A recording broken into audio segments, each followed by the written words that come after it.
og verð fundastjóri í kvöld. Við erum svo heppin að fá hann Dag borgarstjóra til að kynna fyrir okkur hvað er að vera í Vesturbænum og ræða okkar málefni.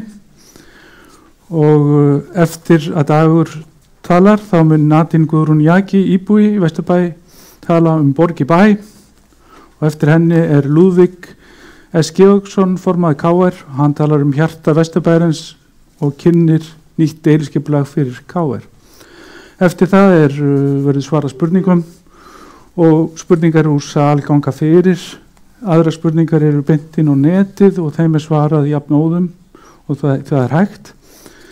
En annars tökum við spurningar þar líka af netinu ef það ekki vantar spurningar úr sval. Síðan vil ég bara bjóða ykkur upp á kaffi og kleinur sem eru hér fyrir gesti sem eru á staðnum. En gjörðu svo vel, Dagur, vinsamlegast velkomin.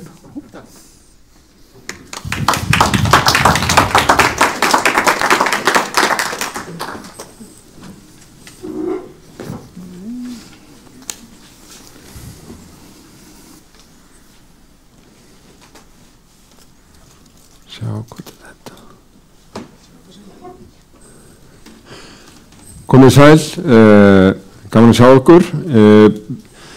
Ég hef verið núna með hverfaviku í Vesturbæ.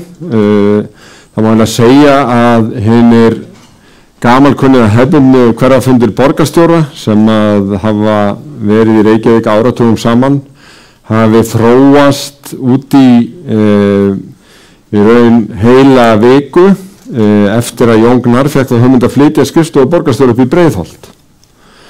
Það mæltist bæði vel fyrir og var snjöll hugmynd, þannig að ég hef gert það frá því að ég tók við sem borgarstjóri fyrir rúmum 7 árum að færa skrifstofuna í öll hverfi borgarinnar yfir kjörtímabilið.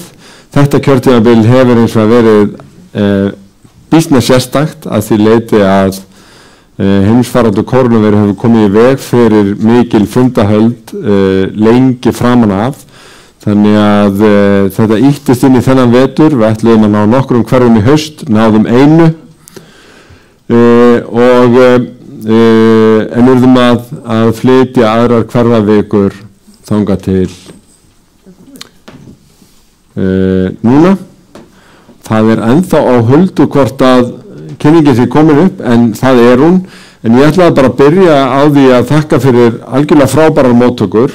Það hluta hverfavikuna að hitta fulltrúa foreldrafélaga, bæði úr leik- og grunnskólum, skólastjórnendur, starfsfólk sem vinnur í framlínuþjónustu í velferð.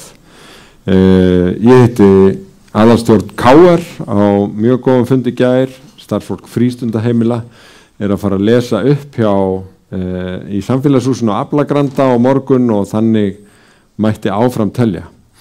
En hér bara varpað strax handsprengju inn á fundin. Hvað Vesturbærinn? Sumir vilja bara nota orðið Vesturbæri við gamla Vesturbæinn, þar sem í raun telst hluta af 101 og hér sést yfir hluta hans, en þetta myndin teygir sig alveg í kvos. En á þessum fundi hér erum við að tala ekki bara gamla Vesturbæinn heldur stærra svæði, og ef við skiptum því í svona minni einingar að þá það gamli Vesturbærinn, Grandar, Melar, Skjól, Hagar, Skerjafjörður, Litli Skerjafjörður, Örfirisey og Vesturhöfnin. Þannig að þetta auðvitað rótgróin borgarhluti og hverfi. Ef við bara nefnum aðeins tölur þá eru 16.914 íbúar í hverfinu, 7.576 íbúðir.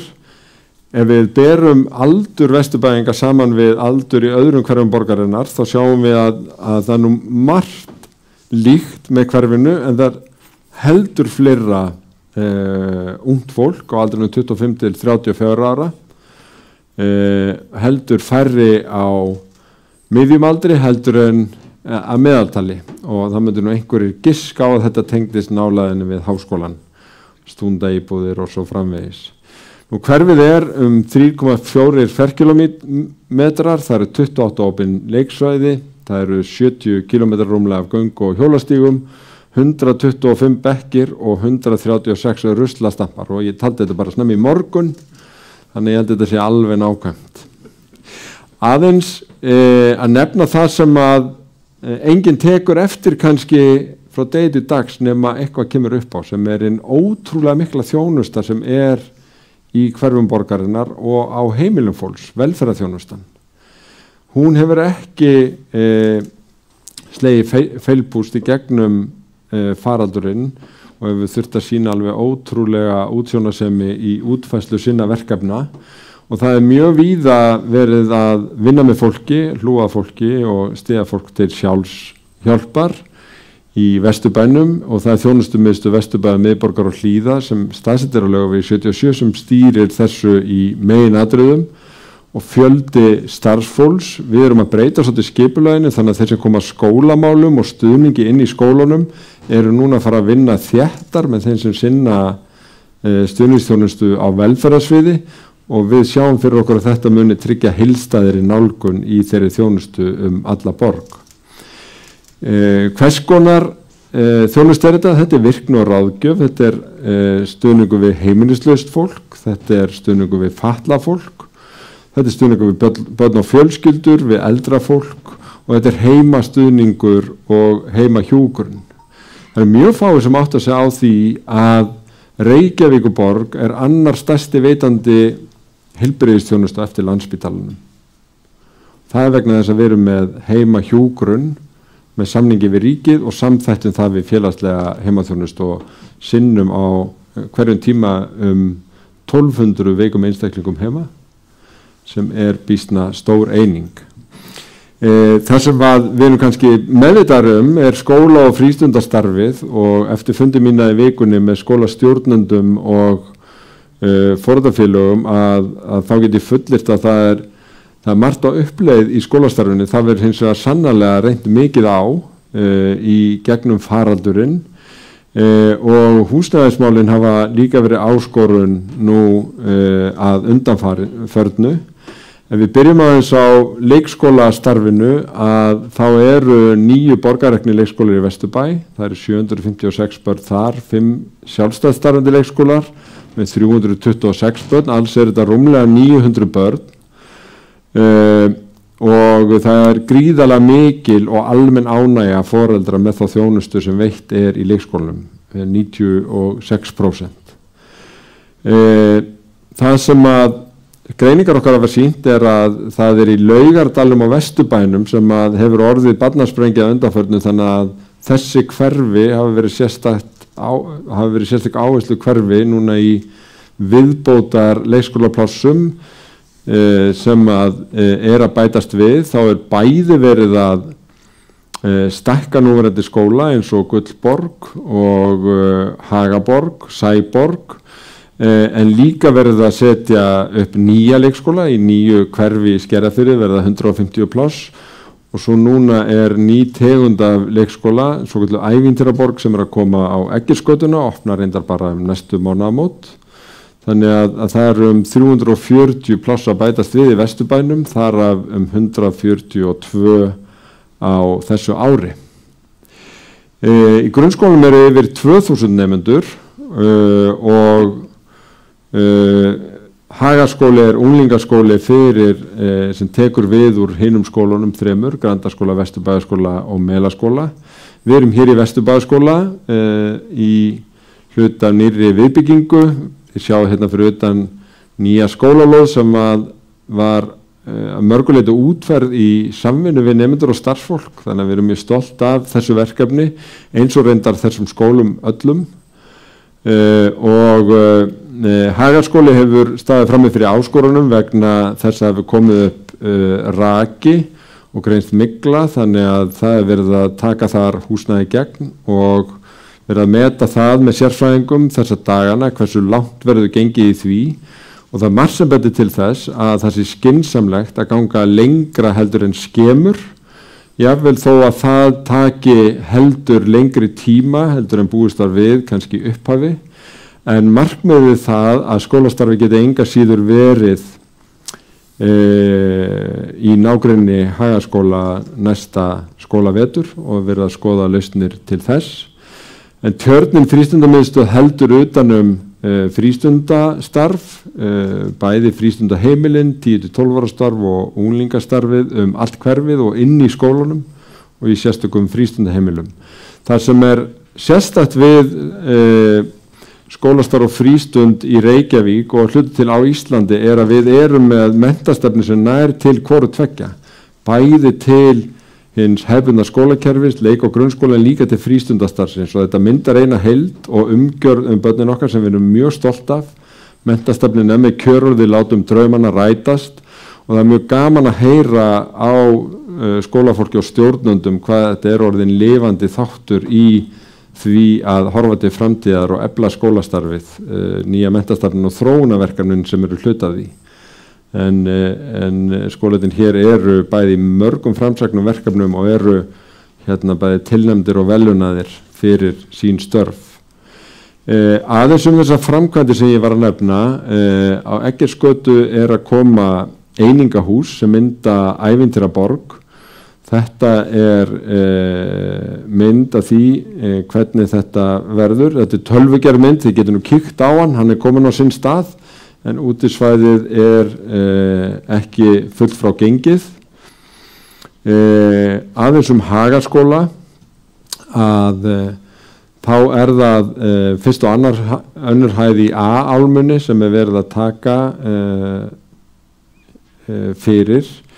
Við vorum eins og kannski margir muna að velta fyrir okkur skólamálunum heilmikið út frá þeirri staðreynd að nú verið að byggja nýjan hverfisluta í Nýja Skerjafirði og þar var velt upp ýmsum valkostum eins og því að vera með heilstæðan skóla alveg upp á unglingastig þar eða fara upp í 12 ára aldurinn og síðan að þegar krakkarnir yrðu unglingar þá myndu þeir sameinast öðrum í Hagaskóla. Það leist skólasamfélagunum best á, fagfólkinu okkar og þeim sem tóku þátt í samráðinu. Þannig að við höfum öðrum þræði verið að huga því hvernig Hagaskóli getur tekið á móti vaxandi hópi barna á næstu árum. Þannig að þessi stóru viðfangsefni dagsins bætast í raun ofan á fyrirætlanir viðbyggingu við Hagaskóla og það litar aðeins það sem að við erum að undirbúa. Við erum núna með í raun skólastarfi Hagaskóla á 4 stöðum, í Hagaskóla sjálfum, það ákveðnir stjórnendur yfir í Neskirkju, svo erum við með hluta Hótel Sögu til leigu og húsnæði í Ármúla. Ég kíkti þangað í dag til funda við skólastjóra og krakkana sem að var mjög gaman að hitta og létu vel af sér, en við viljum ekki að þetta sé svona til frambúðar, heldur þetta fyrst og fremst gert þannig að hægt sé að sinna viðgerðum hratt og vel og við erum sem að vinna lausnum í því að skólastarfi geti verið á Hagaskólasvæðinu frá með næsta hausti. En það sem þá til skoðunar út frá Nýjum Skerjafirði og svo framvegis hvort að hér á þessu svæði verði hugsanleg viðbygging og það valkostagreining í því í undirbúningi og ætti að vera tilbúin í byrjun mars eða í þeim mánuði og það verður að reyna að vinna þetta dálítið hratt vegna þess að þó að næsta skólaár hefjist í september að þá það býsna skamt undan þegar þarf að ákveða hvaða valgreina verði í boði, hvar þarf að vera staðsettar og svo framvegis. Vegna þess að eitt af því sem hefur breyst alveg gríðarlega mikið, ekki síst á unglingastigi í skólanum okkar, að valið, fjölbreytnin, námsframboðið allt annað og miklu meira spennandi, vil ég segja, með fullri virðingu fyrir skólum fortíðar og Hagaskóli auðvitað í algjörum farabroddi á svo margan hátt í skólastarfi.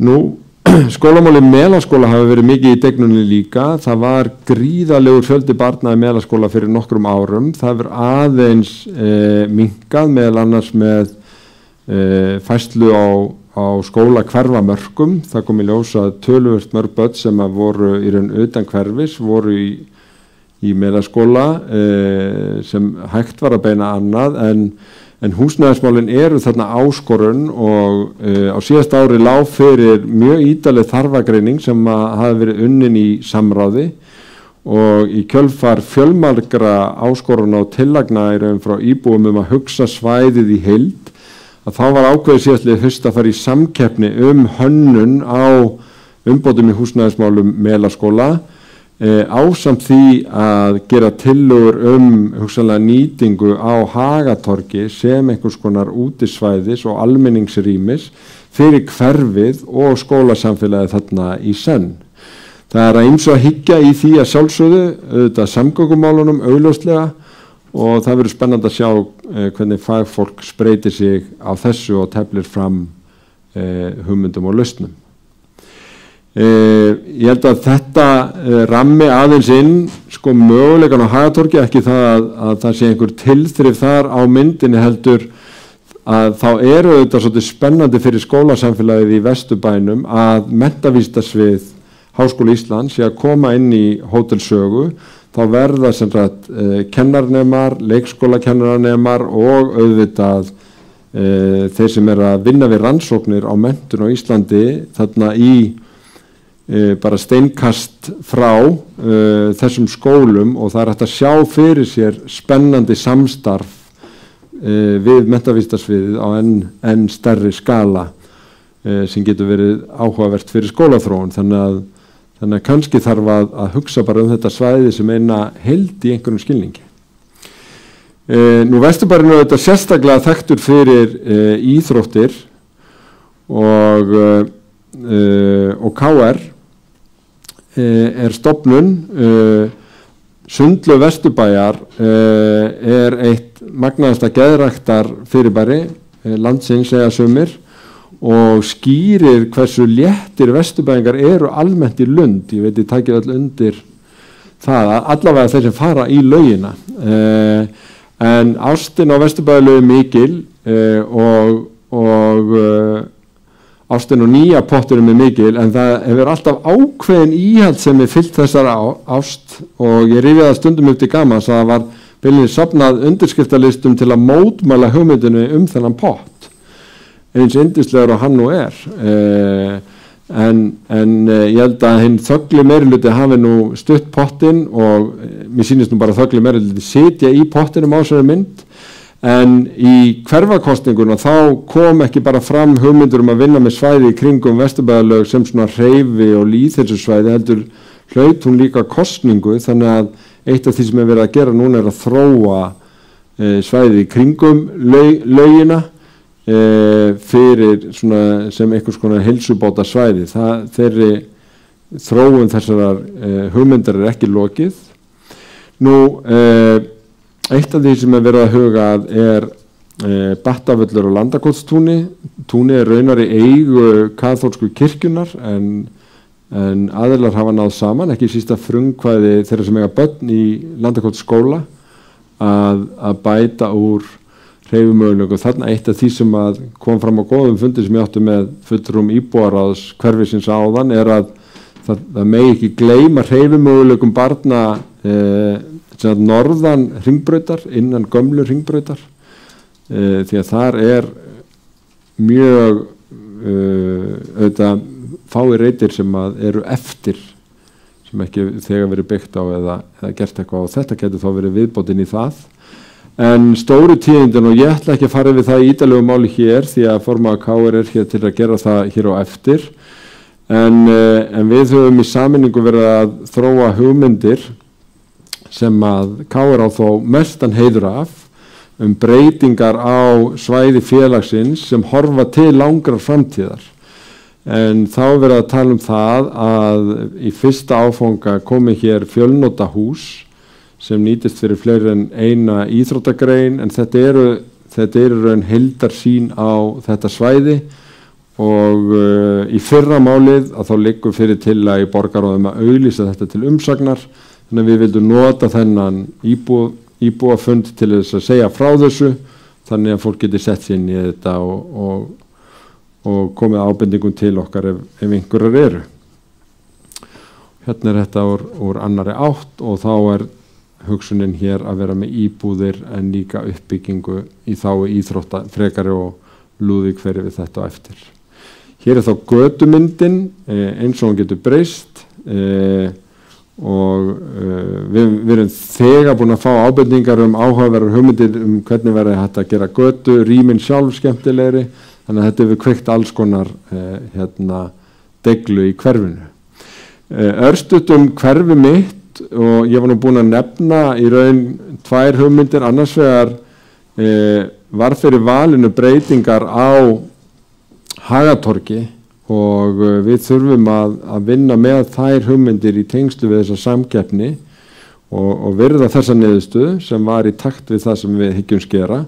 Svo það lóðin við Sundlaug Vesturbæjar en líka áhugaverðir hlutir eins og útisturta og skiptiaðstæða fyrir sjósund fólk við Ægisíðuna og lítill pottur og hér sjáum við staðsetningarnar á þessu verkefnum og hér hugmynd að staðsetningu fyrir Æslabelg. En það genst svo því að segja að Æslabelgir rústuðu kosningum alla borg. Eiginlega bara öll hverfi kusu Æslabergi og Grafarvogsbúar 3. Það vera allir hoppandi glaðir næsta sumar.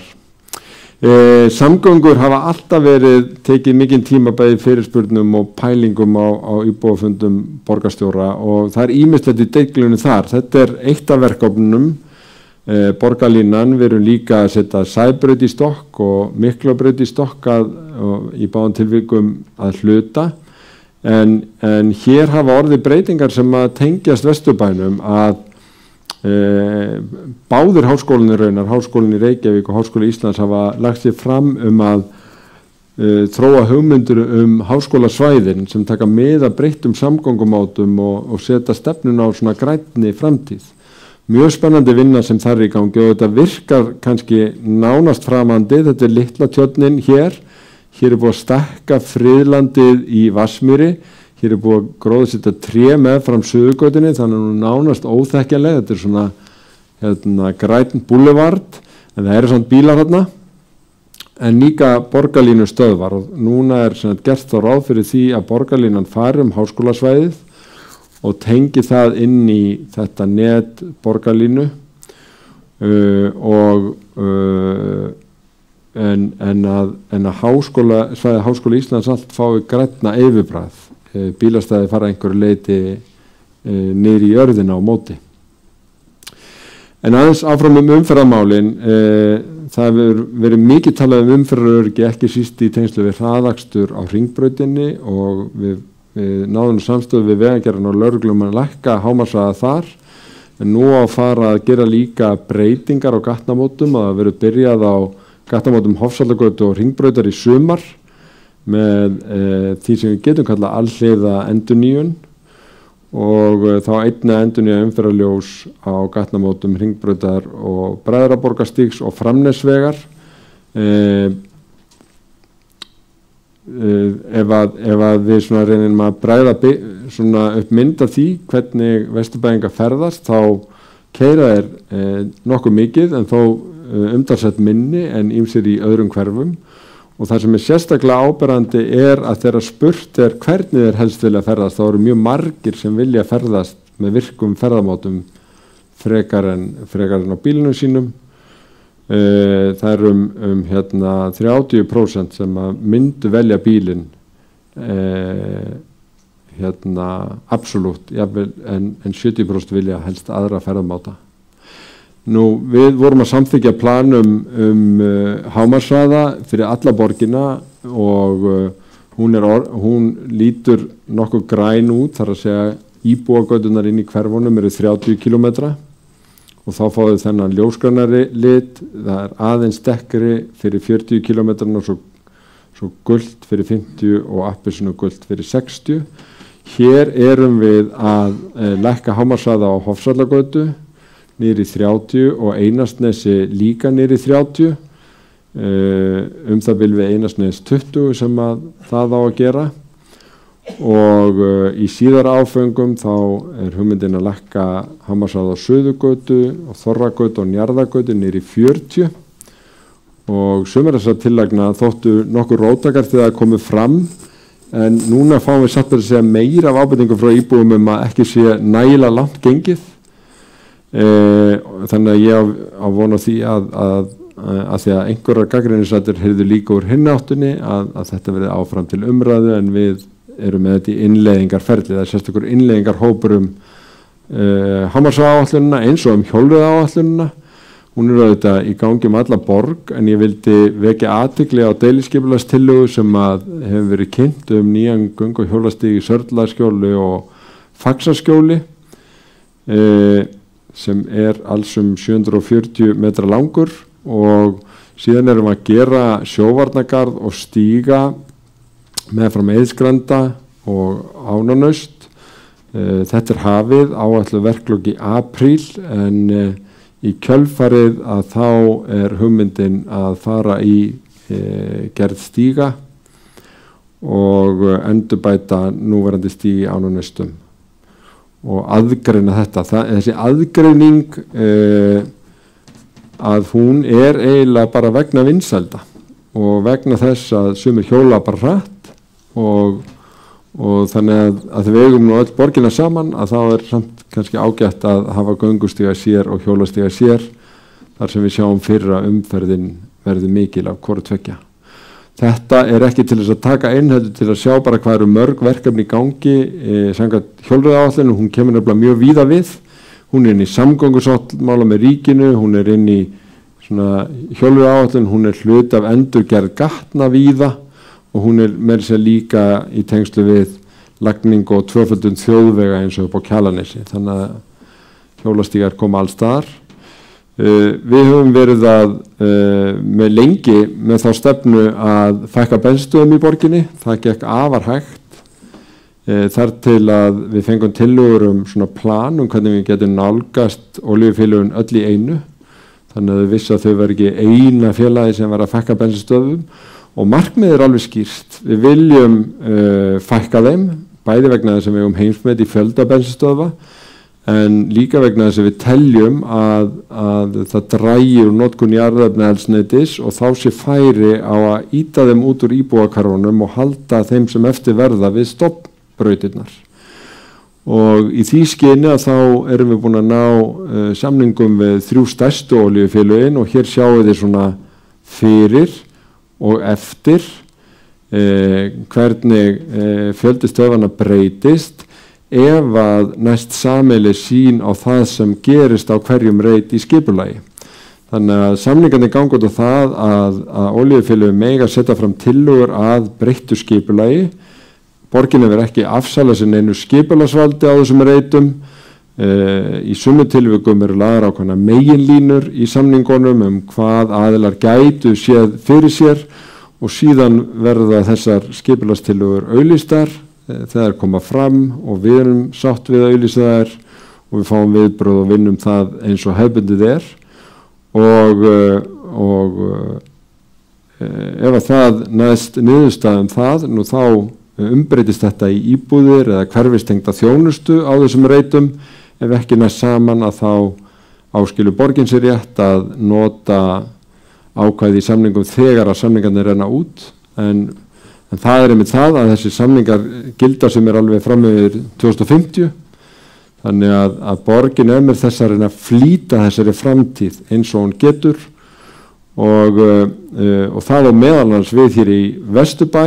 Það mál hefur aðeins verið í fjölmiðlum á Ægisíðu og þetta ágætis dæmi svona samning.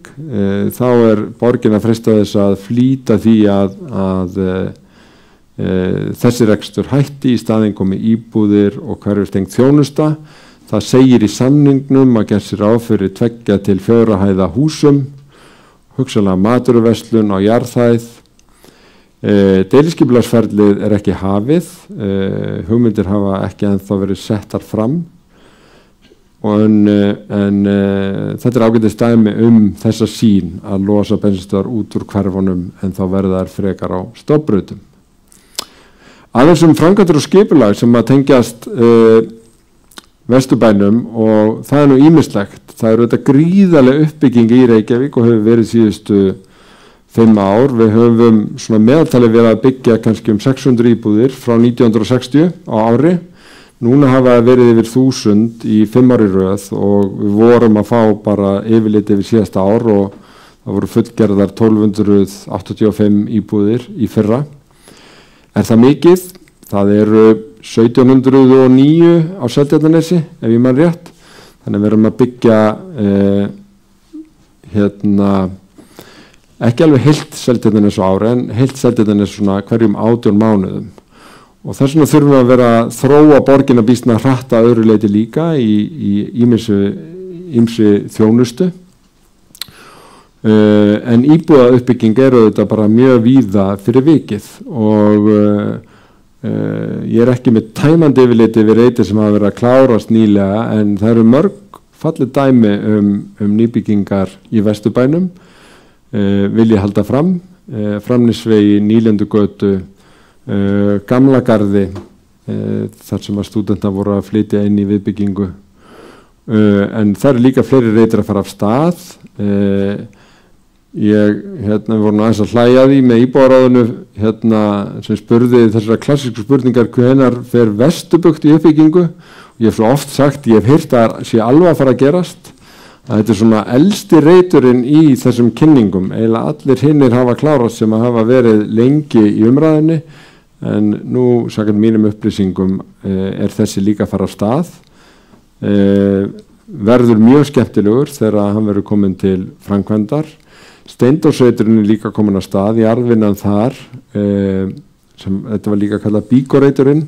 Eitt af því sem hefur gerst undanfarið missir að sumir reitir sem stemdi eruðu hótelreitir eru orðnir aftur íbúðareitir og þetta einn af þeim. Héðinsreiturinn líka komin af stað, hann við Vesturgötu og Seljaveg held ég að ég muni rétt, Mýragötu hugsanlega, húsnúmerinn líka. Þetta mjög myndalegur reitur með líka inngörðum og rýmum fyrir almenning til þess að fara þarna og í gegn og að okkur sýnist býsna vel hugaða allri hönnun þannig að þetta verður mjög áhugavert að sjá þetta en þetta verður ansi reisulegt. Einn af kannski sem ég myndi segja bara viðkomustu reiturinn sem til umfjöllunum í skipulaginu Bræðraborgarstígur 1-3. Hann viðkvæmur á mjög mörgum ástæðum, bæði að þenni gróinni byggð, allir stíkir reitir eru viðkvæmur í eðlisinu en þarna var þetta hræðilegu bruni og þess vegna þetta bara, stendur mörgum nær í hjarta þarna takist ekki illa til. Við höfum fengið erindi úr nágranninu sem vil jafnvel að borgin stígi inn og kaupi upp reitin og hafi garð eða minningareit eða annað slíkt og ég veit að það verða kannski einhverju fyrir vonbrigðum en slíkar tillögur hafa ekki verið upp á borðum hjá borgaryfirvöldum. Við teljum að ef það rétt haldið á skipulagsmálum þarna þá geti tekist vel til að þróa byggð sem fellur að byggðamynstrinu og verði til sóma en það má segja að það skipulagsferli sé að hefjast. Það komin inn tillaga að svokallari skipulagslýsingu sem lýsir svona grundvallar forsöndum. Þetta í rýni hjá skipulagsviðinu og verður auglýst þegar skipulagsviðið sæmilega sátt og þá hægt að koma með viðbrögð við því en þetta þá undanfarið þess að fara í formlegt deiliskipulagsferli. Það má eiginlega segja að sko framkvæmdirnar og fjárfestinginni á borginni svona einu nafni gangiðu nafninu græna planið.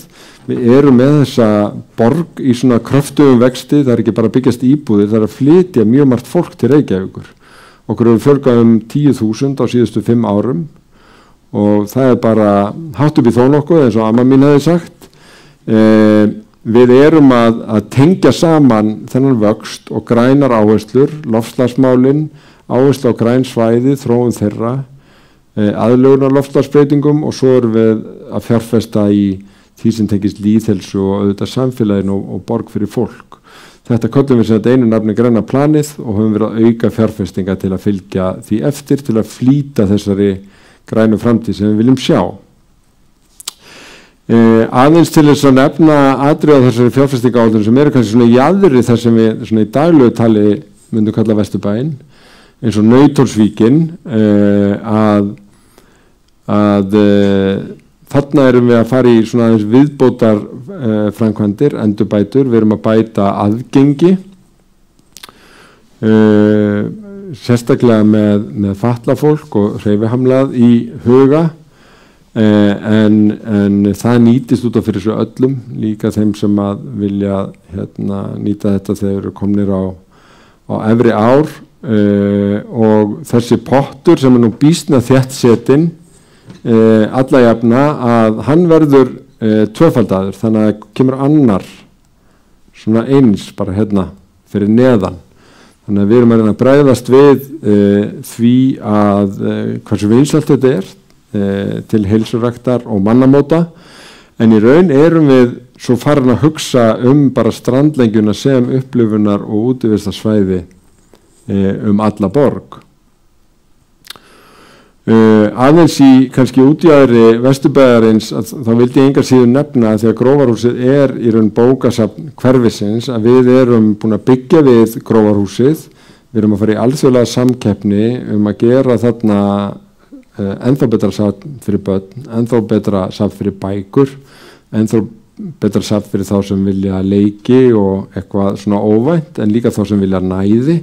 Það verður einhvers konar svona hús orðsins, er svona vinnuheiti, þar sem við erum að vinna með svona nýmiðlun og alls konar skemmtilega pælingar, og já, við ætlum ekki að halda í þessa 90s klæningu, þannig að áhuga fólk 90s að það verður brjálað. Í næsta húsi er Listasafn Reykjavíkur.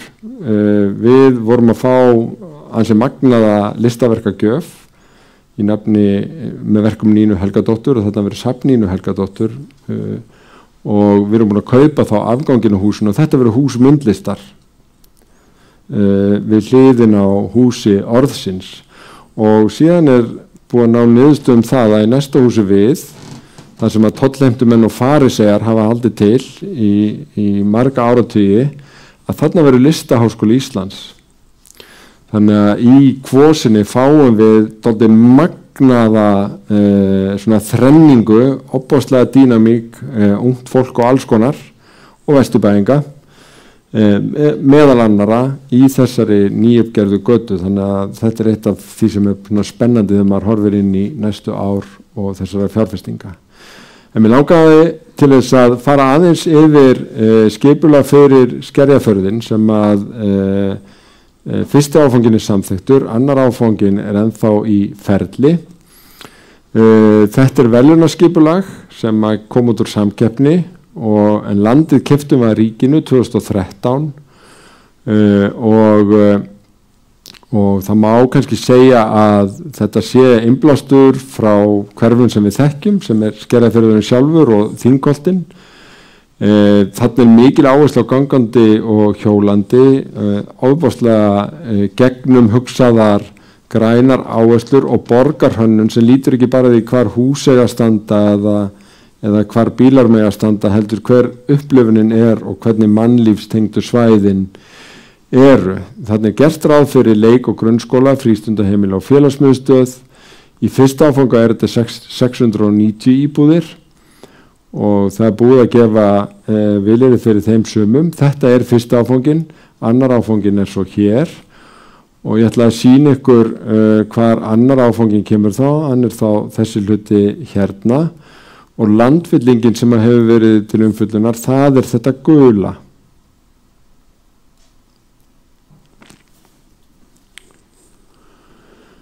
Hér sjáum við eins og gengið sé meðfram neðstu húsunum á landfyllingunni.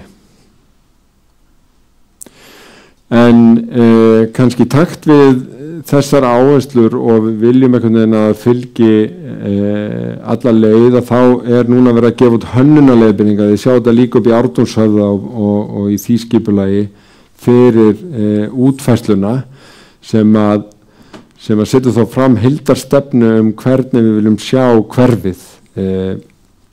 Líka bilið á milli húsana, þetta áhersla á vistvæna samgöngur, gróður, mannlíf og svolítið einstakt yfirbragð.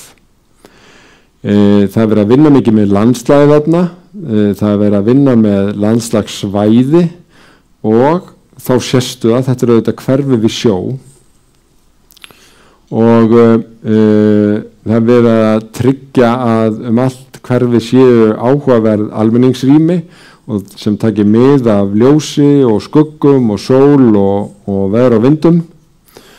Og þetta mætti hafa langt mál. Þetta eru gögn sem eru aðgengileg á netinu en þar sem þið sjáum þarna býsna fjölbreytt byggð. Það kannski meira af sérbílum og svona mjög litlum fjölbílum, 2-3 bílishúsum þarna heldur en í flestum hverfum sem við höfum verið að skipuleggja að undanförnu. Þannig að það engin tilviljun að margir eru áhugasamir þetta og þið sjáu hvernig göturýmin eru. Þannig sko bíllinn orðinn gestur en ekki herra. Það fólki sem býr hérna sem að númer 1, 2 og 3 og gestir þeirra. Og þarna á að vera að hugsa fyrir öllu. Bara örstutt landfyllinguna, hún í formlegu ferli, hefði svo sem ekki þurft að vera það ekki skylda að setja landfyllingu sem ekki stærri en þetta í umhverfismat, en Reykjavíkurborg ákvað að gera það, sem dæma nefna það bil 2-falt stærri landfylling Kársnesmegin. Það fikk samþykkt þar að hún færi ekki umhverfismat vegna þess að hún myndi fyrst og fremst hafa áhrif þar sem hún væri en ekki mikið út fyrir sitt svæði og þetta sem í þessu ferli núna og það vegna þess að við tökum bara þessi mál alvarlega og vildum fá fram öll sjónarmið í því. Hverfið stendur ekki og fellur með landfyllingarhugmyndinni. Ég vil bara að það komi fram. Það mun byggjast þrátt fyrir að ekki þið farið í landfyllinguna. En við teljum ýmis umhverfissjónarmið líka fyrir því að það veri ekki endilega gott að keyra allt efni úr húsgögnum og svo framvegis eitthvað lengst af svæðinu. Heldur væri hægt að nýta það þarna og við teljum að hverfiseiningin sjálf með gamla skerðafyrunum yrði sjálfbærri þannig að það veri meiri líkur á fjölbreyttum hópi íbúa og betra baklandi þjónustu. Og síðan finnst okkur þetta áhugaverð hugmynd að móta landið svona meðfram sjónum og teljum að það sé tækifæri í sjálfri sér. Þá erum við ekki að gera lítið úr fjörunni eins og hún núna.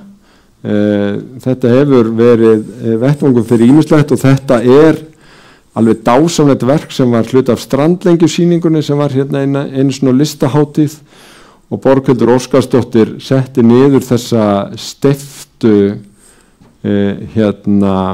stafi sem eru meter að stærð og þarna enn. Það sem gerðist var að sandurinn gróf listaverkið, svona gleifti listaverkið og kannski svona ákveðin ámenning hvað lífríkið þarna síbreytilegt. En það fjallað það í umhverfismatsáætluninni að grafa niður á verkið og færa það þá fram ef að strandlínan flyst. En þetta var nú lengi kallað olíuhöfnin og ein af hugmyndunum í deiliskipulaginu að endur nýja olíubryggjuna og vera með útsýnispall þar út á henni yst. Þið sjáuð ef þið hefði gengið þarna frammi og móta fyrir gömlu stöpplunum ennþá. En í tengslum við yfirlegu við þetta mál og vangaveltur landfyllinguna að þá kortlögðum við fjörurnar við Ægisíðu og í Skerjafirðinum og lögðum til við að þangfjörurnar meðfram Ægisíðinu og í Skerjafirðinum yrðu friðaðar. Og við vitum að í raun allt svæðið frá Ylströndinni og inn í botn Fossvogs að það friðað og borgin búin að hverfisfriða sem sterkasta friðun í skipulagi, stóran hluta á þessum svæðum. Þannig að ég skynja það sem af ágjör af því að þessi landfylling sem verið að leggja til sé fyrsta skrefið í að vera með fleiri, það ekki hugmyndin. Ylströndinni landfylling, Dælistöðinni landfylling og svo sjáum við fyrir okkur að þetta gæti farið vel þarna en erum sem þetta leggja til friðun þarna vestur eftir. Við erum aðeins að vinna með Ægisíðuna, bæði að endurgera eða halda við öllu heldur þessum grásleppuskúrum. Sumir spyrja okkur gerir þið þá ekki fína, en það ekki hugmyndin, það bara þeir rinni ekki og séu bara svona í sínum karakter. Þannig að síðustu vildi ég bara nefna að á næstu misserum verður síðan hafist handa við að gera hverfiskipulags fyrir allan Vesturbæ eins og við erum að gera í öðrum hverfum. Þá erum við að innleiða prinsipurinn á aðalskipulaginu fyrir hvert hverfi og þá erum við að reyna að einfalda, þetta kemur í staðinn fyrir deiliskipulag, þá vita allir hvort þið með setja kvist eða bæta við einhverju við sitt hús og svo framvegis, tryggjum við grænu svæðin í sessi og þróum þau þar sem ástæði til og tryggjum að öll hverfi séu vistvæn, sjálfbær og heilsueflandi. En tímaáætlunin gerir ráð fyrir því að það veri hafist handa hér á næsta ári eða síðar stendur nú reyndar þarna, en það vegna þess að það svo mikið samráð sem tengist þessu að þetta hefur svona haft aðeins tilhneigingu til að dragast frekar en hitt. En þetta var yfirferðin. Ég hlakka til að taka þátt í umræðum og fá spurningar eftir. Takk fyrir mig.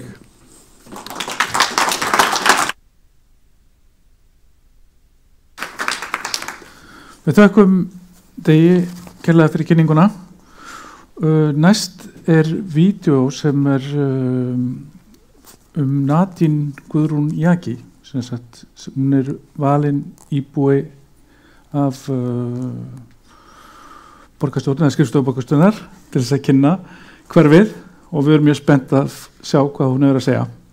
Takk. Ég held að þú getur ekki fundið betra hverfi til að alast upp í. Ég einhvern veginn alveg samfærð það, sama hvað hver segir, þá vita þeir sem vita og alast upp í Vesturbænum. Þetta bara besta hverfi á landinu. Ég alin upp í Vesturbænum í Reykjavík og býð þar með fjölskyldunum minni. Þetta bær í borg. Svona eina hverfið í Reykjavík sem einhvern veginn þú upplifir smá, já ég gæti alveg verið í einhverju stórborg erlendis. Þú lappar út og það líf. Það svona þessi blettur sem ég myndi segja væri svona kjarni Vesturbæjarins. Það Kaffi Vest, bakaríið, melabúðin og Vesturbæjarlaugin algjörlega númer 1, 2 og 3 hjá mér. Ég fer þangað svona meðaltali 5 sinnum í viku. Þú hittir alltaf eitthvað þegar þú ferð í Vesturbæjarlaugina sem þú þekkir eða kannast við. Nýji stóri potturinn, með tilkomu hans þá Vesturbæjarlaugin bara besta laug á Íslandi. Maður fer kannski í bakaríið og fer á túnið hjá Vesturbæjarlauginni og fær sér bakarísmat, svo fer maður í sund og svo kannski eftir sund þá fer maður á Hagavagnin sem þarna beint fyrir framann. Ægisíðan algjörlega frábær staður. Ég skokka stundum Ægisíðuna og fer svo í sjósund og svo tilbaka. Þetta með hvað Vesturbærin nálægt miðbænum, það líka ákveðin sjarmi yfir því. Þú ert aldrei einhvern veginn að borga rosa mikið í leigubíl. Þú veist, allt svo auðvelt af því að þú heima einhvern veginn svo nálægt. Þú veist, það sem ég að vinna á Suðurlandsbraut, þetta engin fjarlægð og alltaf þessi virði fyrir það að búa í Vesturbænum. Ég mjög spennt að strákurinn minn alist upp í Vesturbænum. Það 3 frábæri grunnskólar þar, rólóar og leikskólar út allt sem náttúrulega algjörlega frábært. Þetta allt rosa sjarmerandi staðir bara til að labba Það alveg mjög góður fílingur í þessu hverfi. Með hverju ári þá verður einhvern veginn meira líf í Vesturbænum.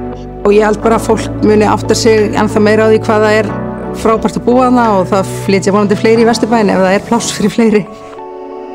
Ef þú ert úr Vesturbænum þá ertu alltaf að tala þú sért úr Vesturbænum. Fattar hvað ég við? Það er einhver ástæði fyrir því. Þú þarft einhvern veginn að prófa að búa þarna til að fatta þetta.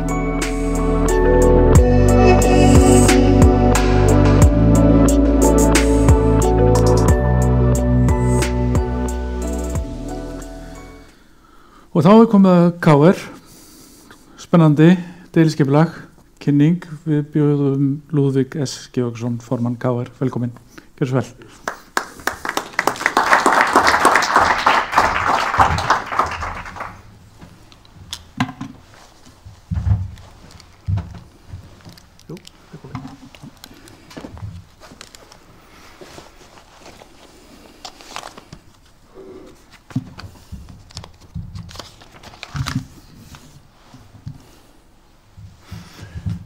Herra borgarstjóri, góðir vesturbæingar og káringar og aðrir sem eru með áhuga á þessum fundi, hvort þið eruð nær eða fjær.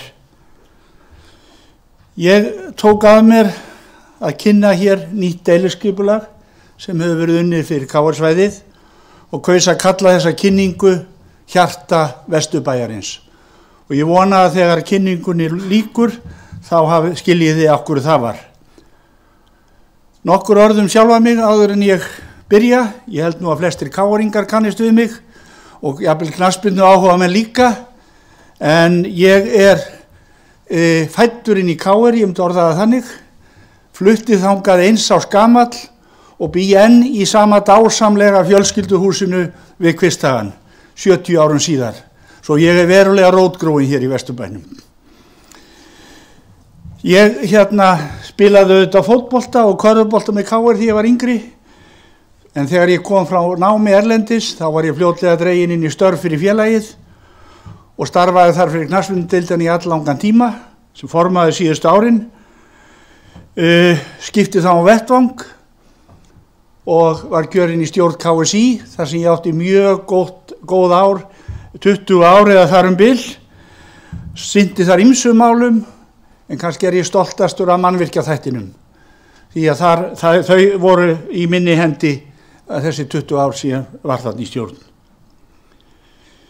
En ég er nú ekki bara í íþróttunum, eitthvað þarf maður að gera til að vinna fyrir sér og ég er eðlisverkfræðingur að mennt og starfaði lengi við jarðhitarannsóknir en síðar meir sem var ég aðstoða forstöðumaður og forstöðumaður Jarðhitaskóla, Háskóla Sameinuðu þjóðanna og þar lauk starfsferli mínum fyrir 2 árum síðan. En þetta var svona inngangur en við skulum þá, nú þarf ég að sjá hvernig þetta fungerar, jú, þetta virkar vel. Aðeins félagið til að byrja með. Við káringar höfum vissulega mikinn metnað og við viljum geta boðið upp á íþróttastarf í fremstu röð. Fjölbreytt íþróttastarf fyrir íbúana og ekki síst börnin okkar skipta þar miklu og aðstaða, þjálfun og stuðningur þar viljum við vera að geta boðið upp á það sem best þekkist hér á landi. Við viljum líka geta boðið upp á öflugt félagsstarf fyrir íbúana og vera reglulega þannig að KR-svæðið sé samastaður íbúana ekki bara í íþróttum heldur í þeirra tómstundum almennt. Og svo það afreksmálin.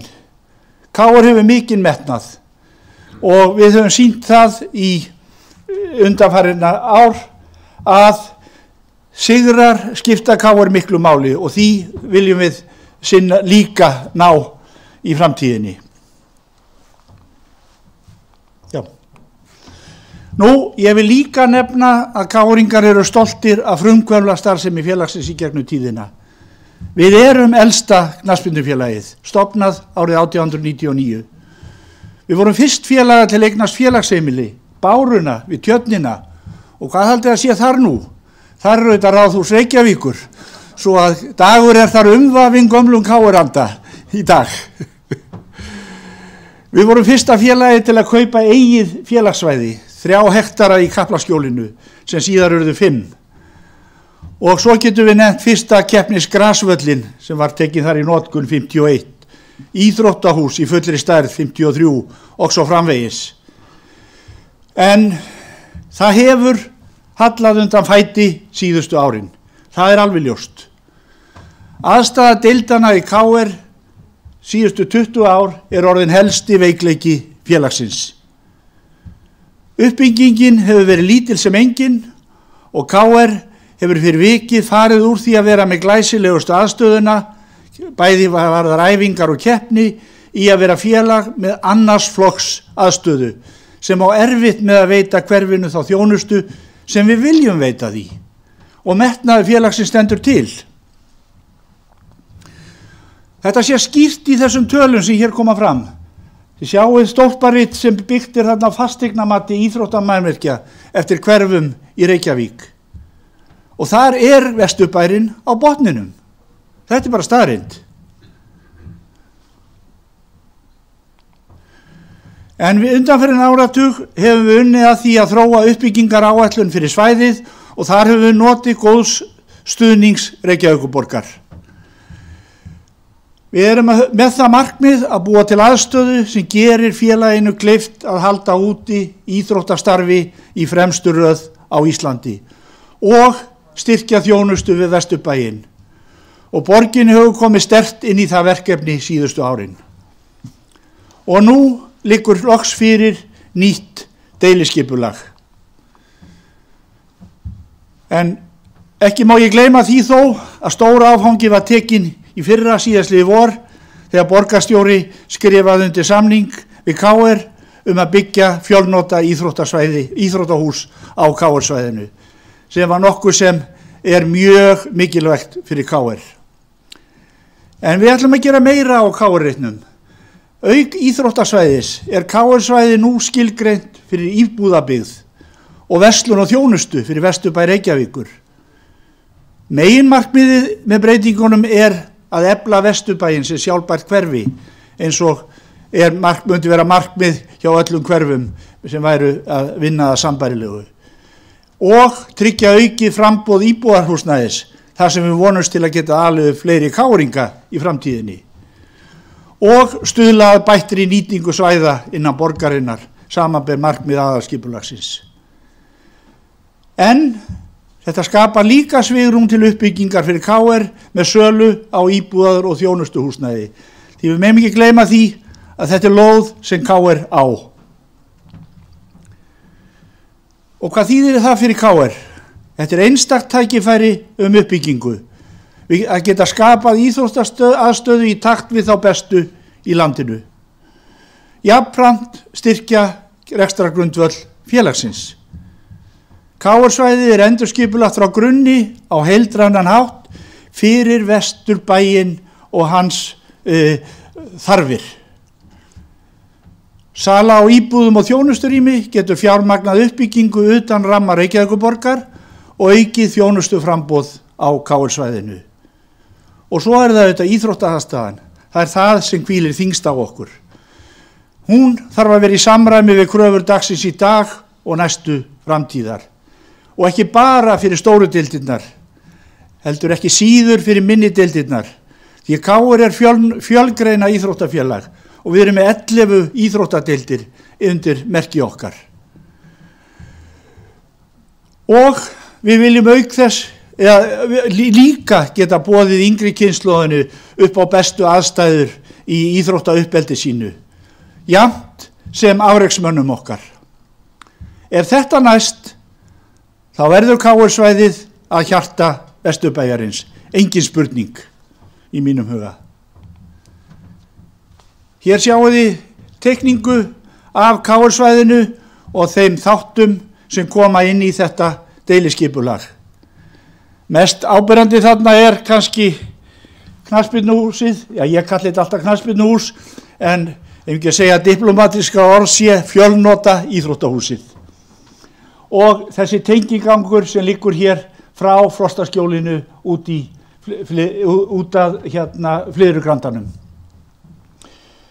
Þetta yrði fyrsti áfangi í framkvæmdum hjá okkur. Síðan er það keppnisvöllurinn, honum verður snúið frá því sem nú er og stúkur reistar meðfram langliðum. Og svo er það auðvitað íbúða og húsnæðið og þjónustu húsnæðið sem verður hérna í 3 eða 4 hæða húsum meðfram Kaplaskjólsvegi og Flyðrugranda. Við viljum bæta við aðstöðuna fyrir félagsstarfið og nýr íþróttasalur fyrirhugaður hér í stað gamla salarins okkar sem nú orðin yfir 50 ára gamall og vissulega barn síns tíma og þjónar ekki okkur nógu vel í dag. Gervigrasvöllurinn óbreyttur en það kemur hér grasvöllur, hálfur völlur fyrir því að við þurfum að æfa á grasi þegar við erum með andstæðingar sem spila á grasi en ég reikna nú með að keppnisvöllurinn verði lagður gervigrasi þó að sú ákvörðun hafi ekki verið tekin formlega ennþá. Og svo hérna sparkvellir að auki. Þannig að þetta eru þau mannvirki sem við erum að horfa fram á að þurfa að reisa á KR-svæðinu á næstu árum. Ég ætla að sýna ykkur nokkra myndir hér af svæðinu og það var greinilegt að við borgarstjóri voru sammála hvaða myndir voru bestar til að sýna þetta því ég held við höfum valið nákvæmlega sömu myndirnar en þessa hafði hann þó ekki. Þetta KR-svæðið eins og það lítur út í dag, horft til norðurs, leikvangurinn og stúkan hér og svo íþrótta- og félagsaðstaðan, íþróttasalindur og félagsaðstaðan hérna meðfram Frostaskjólinu. Gervigrasvöllurinn og svo æfingagrasvellir hér á milli. Þetta sama svæðið fullbyggt samkvæmt skipulaginu og hér íbúðarblokkirnar eða fjölbýlishúsin 3 til 4 hæða eins og þið sjáið, knattspyrnuhúsið, fjölnota íþróttahúsið svo ég passi mér nú upp á orðalagið og hér nýtt íþróttahús fyrir inni íþróttir.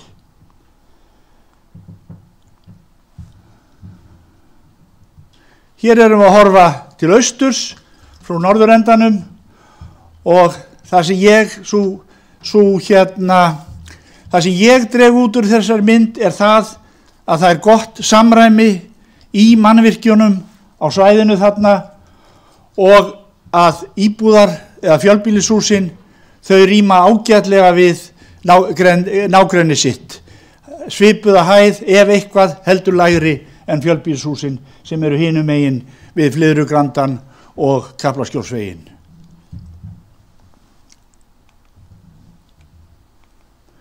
Nú, Kaplaskjólsveginn sáu þið áðan, ég svo litlu við að bæta það sem borgarstjóri sagði þar. Mér finnst þetta mjög falleg götumynd í Vesturbænum, ég verð bara að segja eins og Einhverja stærðir verð ég að gefa ykkur og það sjáið þið hér. Fjölnota íþróttahúsið gert að verði ráð fyrir að verði 4.800 fermetrar og tengingangurinn, grunnflötur hans verður 1.000 eða 1.100 fermetrar ef ég skildi arkitektana rétt. En hann þó á 2 hæðum og skapar verulegt svigrúm fyrir minni deildir félagsins æfingaaðstöðu þar. Þær geta sem sagt komið heim eins og ég segi það. Þurfi ekki að vera út borg og bí með sína æfingar. Leikvangunum búið að snúa honum en ekki búið að taka ennþá ákvörðunum yfirborðið en ef kröfur KSÍ munu ráða þessu þá held ég að valið geti bara orðið 1. Við þurfum að hafa völl tilbúin miðjan apríl og ég vil ekki treysta á það nema með gervigras sem undirlegg og væntanlega upphittað. Flóðlýsing sjálfklárt ef við verðum með gervigras og stúkur með langliðinni, heildar áhorfendar fjöldi þar gæti orðið 4.000 áhorfendur. Og þarna gerum við líka ráð fyrir æfingasvæði fyrir minni deildirnar. Íbúðirnar, cirka 100 talsins og 100.000 fermetrar ef allt lagt saman. Og þar að auki þjónusturými á fyrstu hæðinni. Nýja íþróttahúsið yrði 2.200 fermetrar, klassískt hús fyrir körfubolta og handbolta. Félagsaðstaðan stóraukinn og svo eru tölur sem ég ætlaði nú ekki að vera með, en kannski þær tölur sem ég mest spurður hvað verða bílastæðin mörg. Samkvæmt deiliskipulaginu verða þau 120, en hjólastæðin 368, svo þar með það komið í loftið. Þetta unnið samkvæmt reglum Reykjavíkurborgar í dag.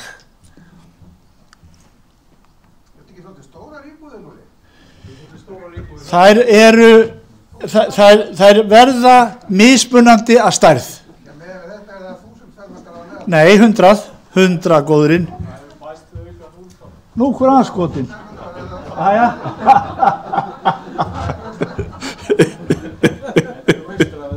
Já, sko, já. Ég þakka þessa ábendingu, en íbúðirnar verða 100 talsins og við erum þannig að tala þá 10.000 fermetra í heildina. Það er ekki hægt að halda svona kynningu á þess að vera með eitt brandara inn í henni. Síðan það hvað þá næstu skref, og ég mun bíða spenntur eftir fréttum að fundi borgarráðs á morgun, vænti þess að þetta deiliskipulag verði þar samþykkt til kynningar, og þá það grenndarkynningin framundan, og við erum sannfærðir það að Vesturbæingar eiga eftir að taka þessu vel, því að við erum að hugsa hagsmuni alls Vesturbæjarins í þessu. Ekki bara íþróttirnar, heldur líka íbúana, tómstundastarf og þjónustu. Við höfum nýtt veturinn vel fram að þessu til að undirbúa þetta verkefni, rýna verkefnið og meta kostnað við það, og við viljum, ef nokkur möguleiki byrja framkvæmdir ekki síðar en næsta haust. Borgarstjóri á enn eftir að skrifa undir það. En við erum bjartsýnir, Káringar eru ávallt bjartsýnir. Og ég vil að það sé alveg skýrt af okkar hendi að Vesturbærinn gróið svæði, gróið hverfi, og þar verða framkvæmdir því að ganga hratt fyrir sig. Það ekki hægt að dunda við þetta í lengri tíma. En KR hefur settið lengi á hakanum hjá Reykjavíkurborg og við það una Káringar ekki lengur. Við höldum upp á 125 ára afmæli okkar eftir rétt rúm 2 ár, afmælisdagurinn 16. febrúar, og þá stefnum við að því að klippa á fyrsta borðan. Sjáum til hvernig það gengur, en það allavega markmið okkar.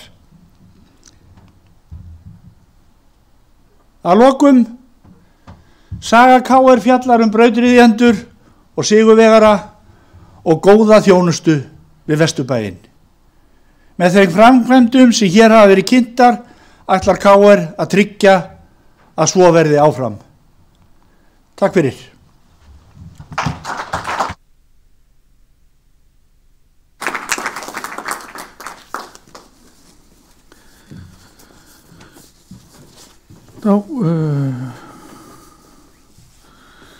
Þökkum við Lúðvík fyrir kynninguna og næst á dagskrá spurningar og þið megið sem sagt spyrja borgarstjóra sem fullt af spurningum sem þið hafið í huga og síðan líka ef þið viljið spyrja Lúðvík KR-svæði þá það náttúrulega líka velkomið. En fyrst ætla ég að athuga hvort að séu ykkur spurningar, eitthvað spurningar sem brenna okkur úr sal, ég líka með svona nokkrar spurningar sem eru hérna niðurskrifaðar, en ef það eitthvað sem rétt upp hendina þá gjörðu svo vel. Já, hérna, gjörðu svo vel, Ásta. Ásta Olga heiti ég, formaður íbúasamtaka Vesturbæjar og fulltrúi í íbúaráðinu. Takk fyrir góðan fund.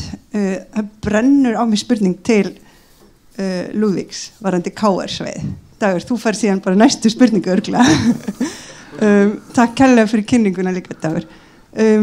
Bara gaman að vita að þessi uppbygging sé fyrirhuguð, en mér finnst eins og það hafi vantað samráð við íbúa. Ég líka rótgróin Vesturbæingur og ég KR-ingur. Mér finnst ekki hafa verið mikið samtal við íbúa varðandi þessa uppbyggingu og velti fyrir mér, ég veit að það hefur verið gerð þarfagreining frá íþróttafélaginu auðvitað, en hver eru þarfir Vesturbæinga til hreyfinga og fjölbreytilegra Vesturbæinga, og við erum ekki bara það er mjög mikið talað í kallkyni líka þegar það er verið að kynna þessi plön, og þegar maður kemur inn í KR-heimilið þá er líka, það er frekar mikil einsleitni, þannig mér langar bara í miklu meira samtal við fleiri Vesturbæinga þessa uppbyggingu og vona hún eigi eftir að eiga sér stað.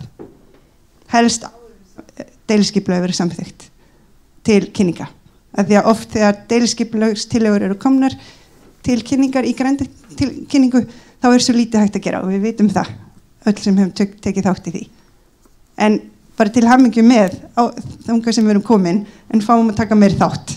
Takk. Á ég að svara þessu? Ég er náttúrulega tiltölulega nýkomin að þessu. Ég er náttúrulega komin inn sem formaður KR síðastliðið vor, en að baki þessu deiliskipulagi liggur 10 ára vinna, og hún hefur verið unnin með þarfir Vesturbæjarins í huga. Það er alveg ljóst. Bendi hérna á myndina sem ég endað á. Ég held að þar sýni nú vel að KR er ekki síður að hugsa kvenfólkið, þó að árangur þess hafi ekki verið eins og ég hefði kosið undanfarin ár. Við horfðum þarna á Íslandsmeistarabikkarinn í kvennaknattspyrnu fara á loft,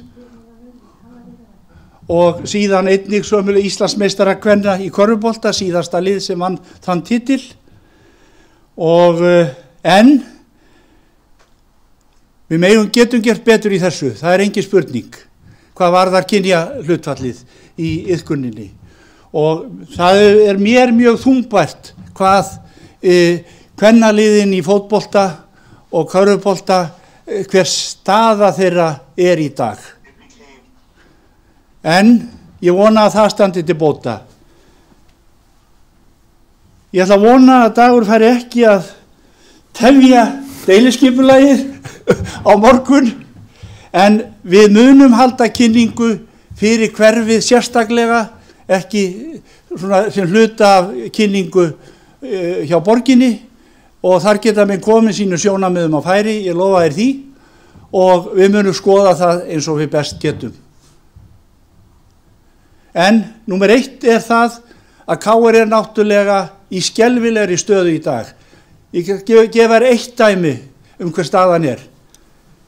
Við erum með íþróttaflokka, eða knattspyrnuflokka frá 8. flokki upp í meistaraflokk, í bæði kalla og kvenna.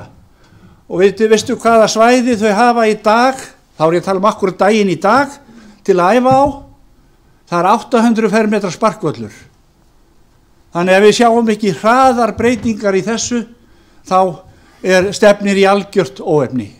Vissulega er þetta dálítið sérstakt dæmi, því að við höfum lent í eiginlega martraðar framkvæmd með lagfæringu á gervigrasvellinum okkar, þar sem átt að taka 3 vikur, er búið að taka núna 10 vikur, og er ekki síðan fyrir endan á því, en þetta er enga síður staða KR í dag.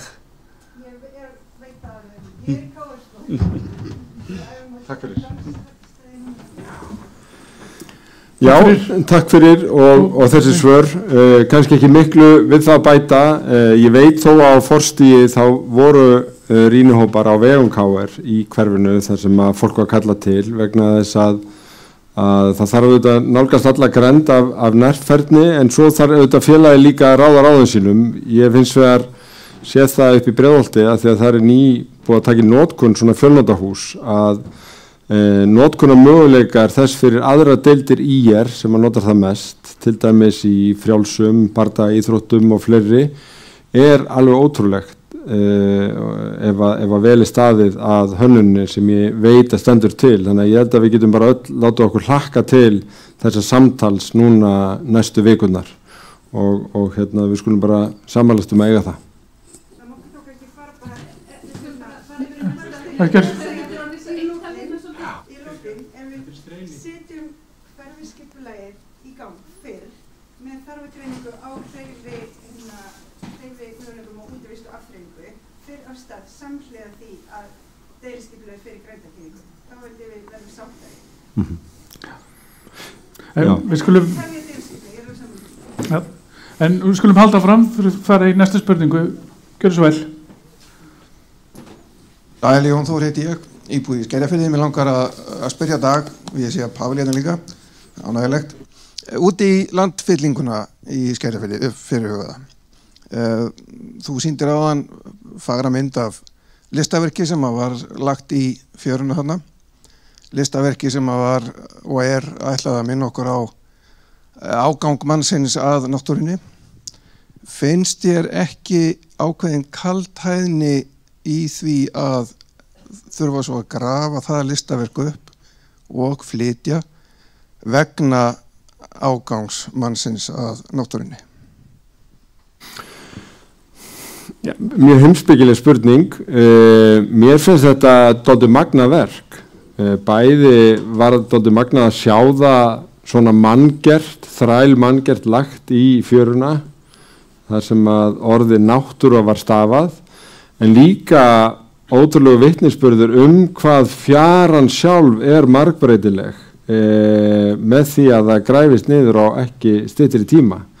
Þannig að mér fannst það eiginlega meiri þegar þessi hugmynd kom fram meðal hans í samráði eða samtali við listakonuna, dálítið áhugaverð hugmynd að endur heimta listaverkið og færa það úr stað ef við erum að gera þarna breytingar. Ég held að það sem fyrir öllum vakir að reyna að standa vel að verki, bara eins og þegar Ylströndin var gerð. Það þetta landfylling líka, og ég held að áhyggjurnar sem hafa komið fram séu að í borgum þá oft raskaðar fjörur, en það sem við höfum verið að setja fram sýn á öllu svæðinu friðun á þangfjörunum sem við þekkjum við ægisíðuna og auðvitað inn að botni Fossvogsdalsins, en að þetta svæði þarna geti hentað ágætlega fyrir landfyllingu, enda það sem í umsagnarferli. Nú slingur stjórnmálmaður Dagur, ég tek ofan fyrir það, en þú svarar ekki spurningunni hvort að það felist ekki ákveðin kaldhæðni í því að þurfa að flytja listaverk sem á að minna okkur á ágang mannsins gegn náttúrunni sökum fyrirhugaðs ágangsmannsins gegn náttúrunni. Einhverjir hefðu sagt að listaverkið sjálfu sér hefði verið ágangur, af því að listaverkið í raun svolítið eins og landfylling. Það var bara lagt þarna ofan á lífríkið í fjörunni og þar enn. Við hefðum alveg getað búist í því að listakonan hefði viljað láta það vera á sínum stað áfram, en mér finnst það svolítið róttæk hugmynd að flytja það. Sérstaklega því að það heitir náttúra. En það enn ekki komið svar. Þetta einföld spurning, já eða nei? Takk fyrir. Já. En... Nei, mér finnst góð hugmynd að flytja listaverki mér finnst það góð hugmynd, sérstaklega að því að það í samráði við listakonuna. Já, góða kvöldi. Takk fyrir kjörslaði. Takk. Ólafur Nílsen heiti ég. Þakka þér Dagur. Gaman að hlusta á þig. Heiðri gæfir þér. Ég ætla að vega í sama knérum og Jón. Það uppfyllingin sem að veldur mér áhyggjum. Fyrir það fyrsta þá ég líffræðingur, fuglafræðingur og hef fengist við rannsóknir á fuglalífi Skerjafjarðar og þekki það vel. Þá að tala um allan fjörðinn. Og fjörðurinn sem slíkur, grunnsævi og fjörur hefur alþjóðlegt verndargildi. En ég ávarpaði líka sem íbúi í Reykjavík, Vesturbæingur, og kannski fyrst og fremst sem íbúi núna á þessari stundu, því að fjaran þarna Skerjafjarðarmegin í Reykjavík hefur mikið gildi fyrir mig og marga aðra, og geng gjarnan þennan stíg sem rétt fyrir ofan fjöruna, og ég á búin að leggja inn spurningar skriflega og þú nokkru leyti svara þeim og þakka fyrir það. En spurningarnar snerust það hvernig þið ætlið að borgin ætlaði að tryggja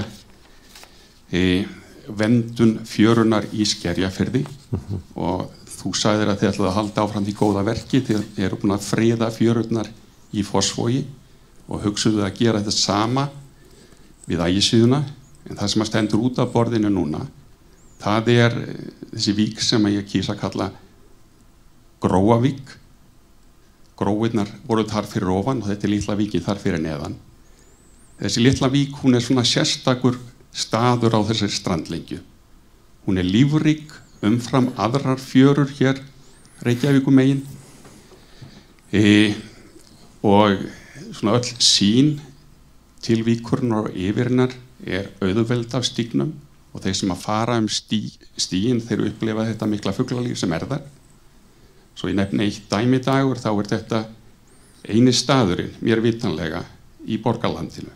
Það sem að margæsir koma við á vorin á leið sinni frá Evrópu til Grænlands. Þetta er bara eitt dæmi svona þessi litlu vík.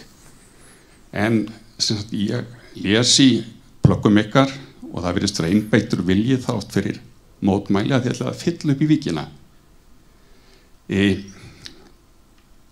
Og ég hef lesið rökstuðning ykkar og ég er ekki sáttur við hann.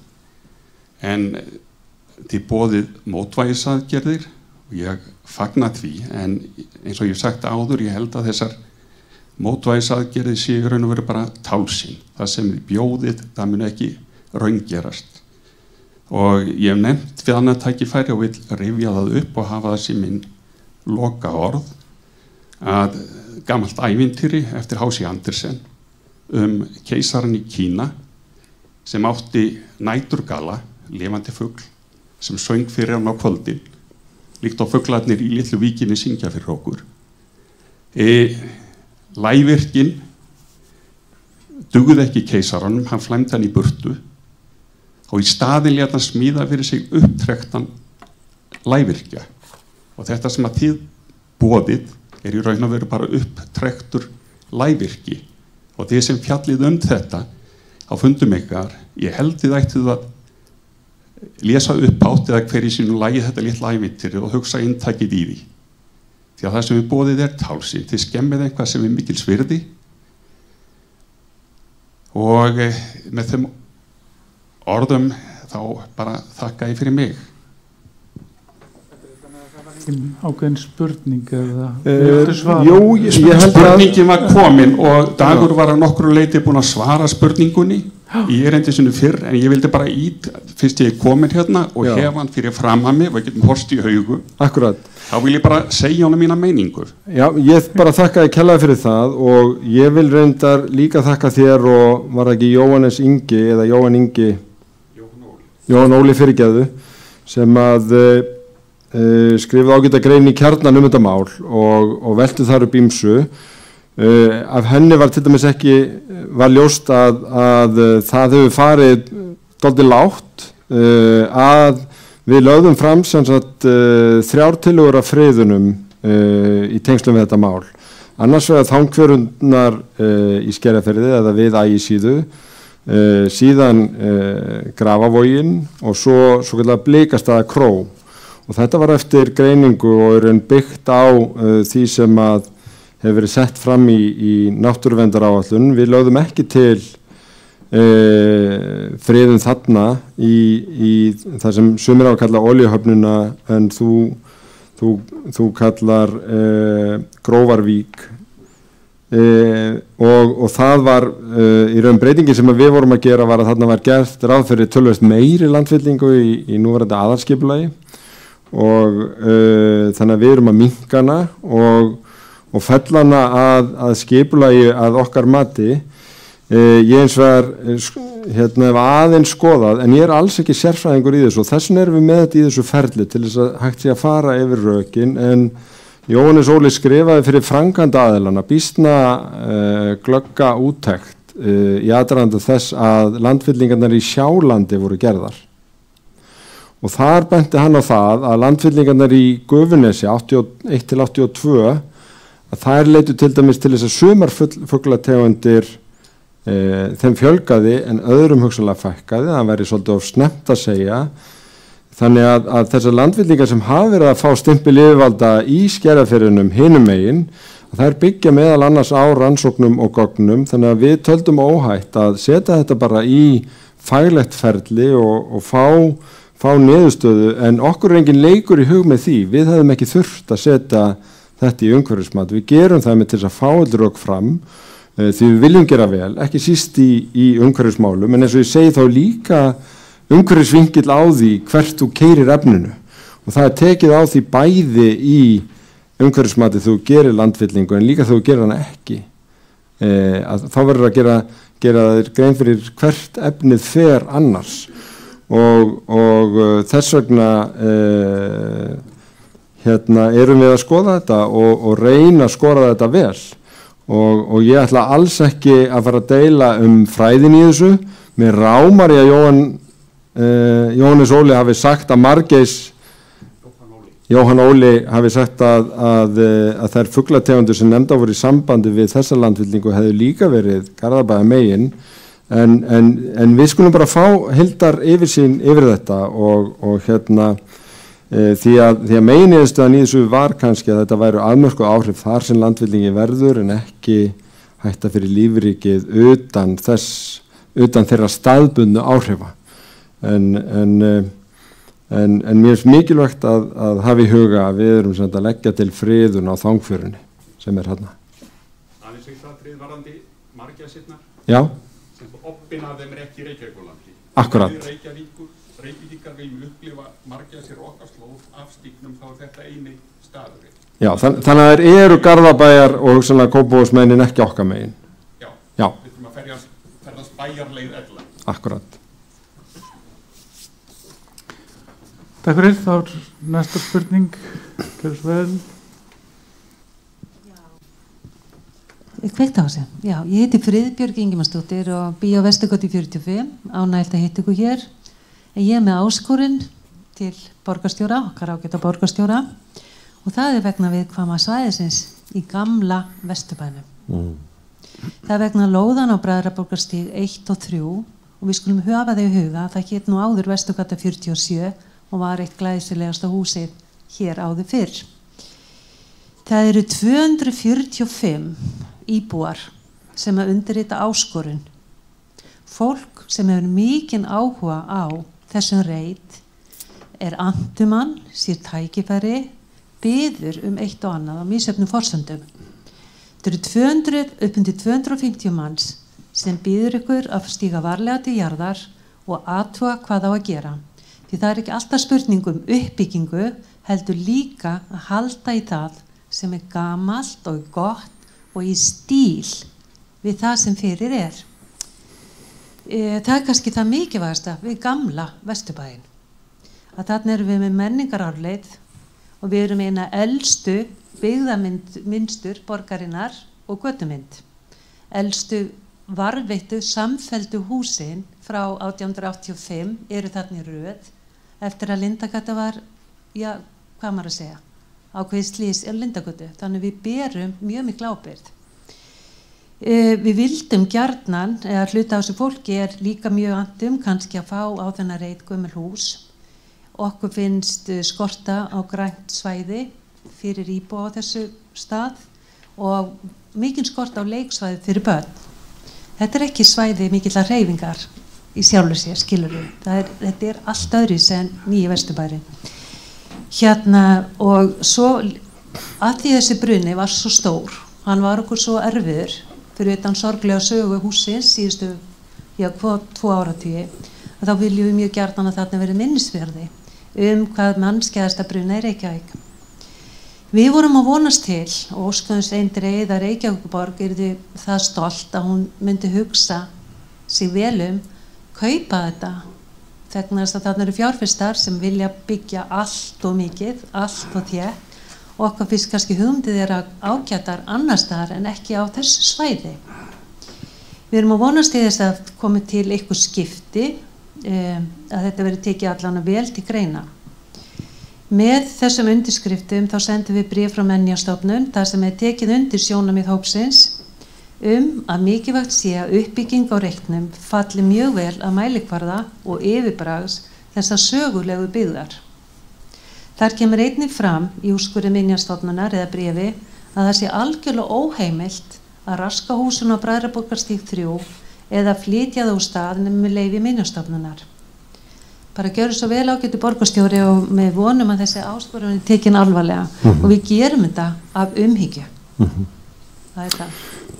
Já, ég vil bara ítreka það sem ég sagði áðan, eiginlega bara þakka fyrir þessa fallegu áskorun. Ég get tekið undir bara mjög margt í henni og er bara sammála því að auðvitað þurfum við alltaf að fara varlega í gróinni byggð en kannski bara sérstaklega á þessu horni vegna forsögunar og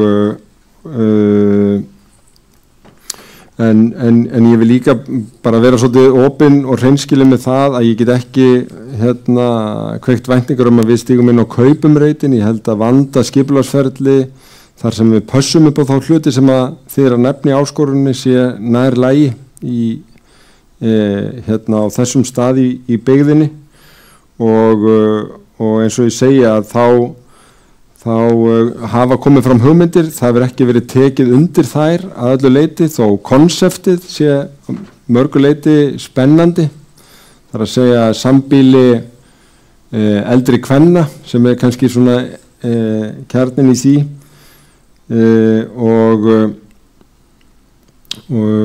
en núna er samt komin þá inn til að forsendum fyrir skipulaginu, það er í rýni og við förum ekki af stað í að vinna deiliskipulag fyrir við erum búin að fá viðbröð á það. Fyrst taka afstöðu til þess faglega inn á sviðinu, skipulagssviðu og síðan auglýsa það til þess að fá viðbröð. Ég finnst bara sambýli barna og hrjáa og betra loftslag standar að fá 60 kellingar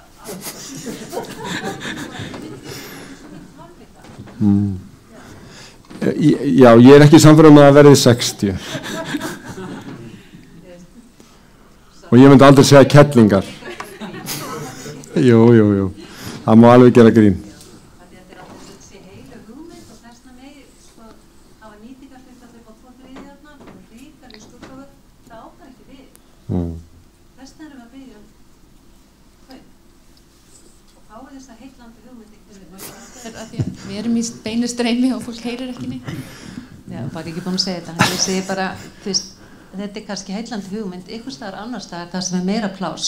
Ekki allir þessi bílar sem að fylgja eðlilega eldra fólki.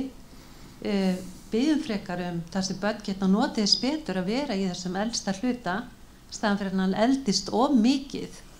Biðjum það að börn fá að sjá stór tré því þarna eru flestir með séreignagarða, ekki sameiginlegarða. Við erum með ótrúlega fá svæði fyrir börn á þessu og okkur vantar svo fallega tengingu niður Bræðraborgarstíg og niður á þessu þróunarsvæði við höfnina sem myndi gera að því það er erfitt að komast þarna á milli.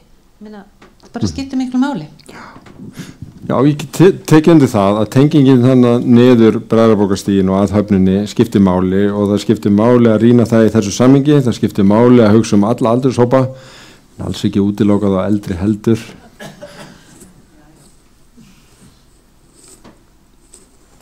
Já, takk fyrir spurningun og gott svar. Undirskriftaliftin setti á stólinn. Takk. Eru fleiri spurningar? Gjörðu svo vel. Fleiri sem vilja koma á lista? 1, 2, Tókst þér að kveiki í öldrunarlækninum? Þakkaði fyrir góðan fund. Jón Snædal heiti ég og er einn af þessum geðgóðu vesturbæingur sem oft fer í Vesturbæjarlaugina og er nágranni Fyrirbjargar og spurningi sem ég var með náttúrulega fyrst og næst sneri það sama og ég tek undir það sem hún sagði en vil bara hvetja til þess að í ljósi þess að fyrstu hugmyndir sem bárust ykkur voru hörmulegar og þeir sögðu bara einfallega nei við þeim að við sem eru nágrannað þarna fáum þetta sem allra fyrst til umsagnar og það fari fram samtal við okkur. Svo var ég með aðra spurningu sem var alltaf aðras eðlis. Þú myndist ekkert á svona átak sem var hleypt að stokkunum í borginni fyrir allmörgum árum síðan sem heitir Aldursvænborg. Hvernig líður því verkefni? Er það lifandi ennþá? Stuttasvarið já. Aldursvænborg er stefnumótun sem var byggð á skapalónu frá Alþjóða heilbrigðismálastofnuninni og við tókum það í raun inn núna þegar við vorum að samþykkja heildstæða lýðheilsustefnu fyrir borgina og eiginlega svona tókum það inn, en þarna búum við að þáttöku margra í stefnumörkun í 7 þáttum sem lúta því að gera borgir aldursvænar, og það sem svo heillandi við það að gera vel við þá sem eldri eru ég ekki bend á þig að flest sem gott fyrir þá sem eru eldri árum líka gott fyrir aðra. Það mjög margt sameiginlegt í að búa til góða borg fyrir börn og góða borg fyrir þá sem eldri eru. En það alveg rétt, ég fór ekki yfir það sérstaklega, hefði sannlega geta gert það vegna þess að þetta stendur mér býsna nærri hjarta, en þetta verkefni mætti kannski vera sýnilegra hjá okkur.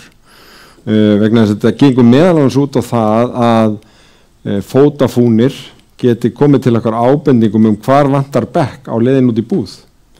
Þetta gengur út á það að fá ábendingar það hvaða stígar eru mikilvægir sem þarf ekki endilega alltaf að vera augljóst fyrir þá sem vilja eiga öruggar gönguleiðir á öllum árstímum og í allri færð til þess að rölta sinn reglulega hring. Fyrir utan allt sem lítur á þjónustu og öðrum atriðum. Þannig að þetta mjög, mjög mikilvæg og góð stefnumörkun og gott verkefni og eitthvað sem við eigum að halda á lofti. Takk. Takk fyrir. Bjarni heiti ég og formaður Foreldrafélags Melaskóla, langar að þakka kærlega fyrir erindin. En ég áfram að spyrja, nú verið að kynna ykkur hugmyndunum hugmyndasamkeppni reitin í kringum Melaskóla og Hagaskóla og þær í kring, án þess að þeir náttúrulega liggur fyrir í báðum skólum og það löngu komið þörf á stækkun og viðgerðir, eins og í tilfelli Melaskóla í það minnsta 20 í raun og veru frá því að nýju skóli byggður, en svona án þess að hafa sénin aðgerðir til þess að gera það. Það eru hlutir sem að má laga sem að þurfa ekki að bíða eftir þessu, eins og aðgengi fyrir hreyfihamlaða. Verður ekkert farið í þessa hluti fyrr? Ef ég svara því að það fyrir svolítið eftir í hvað það er. Sumt í gamla skólanum hefur verið vitað af lengi og það ávið sum önnur eldri skólahús og virðist vera erfitt að gera án mjög stóra inngripa. Ég bara ekki inn í því hvort að eitthvað af því sé á aðgengisáætlun núna. En ef við skráum þessa fyrirspurn þá getum við kannski komið svörum á vefinn, en að hluta til að þá eru vandleist vandamál varðandi aðgengi eitthvað sem að kallar á stórar aðgerðir, og það sem að skiptir svo miklu máli í Melaskólamálinu er að núna er komin algjör sátt eftir því sem ég heyri best þarfagreininguna. Þannig að þess vegna er hægt að fara í samkeppni og að því hafa komið bæði auðvitað skólasamfélagið en líka frístundin og aðrir, þannig að það er verið að reyna að hugsa þetta svolítið heildstætt, þannig að þetta séu þá umbætur sem við getum ekki bara verið stolt að heldur lifað við langan tíma. Við þurfum að hugsa til langs tíma eins og þegar Melaskóli var byggður í upphafi.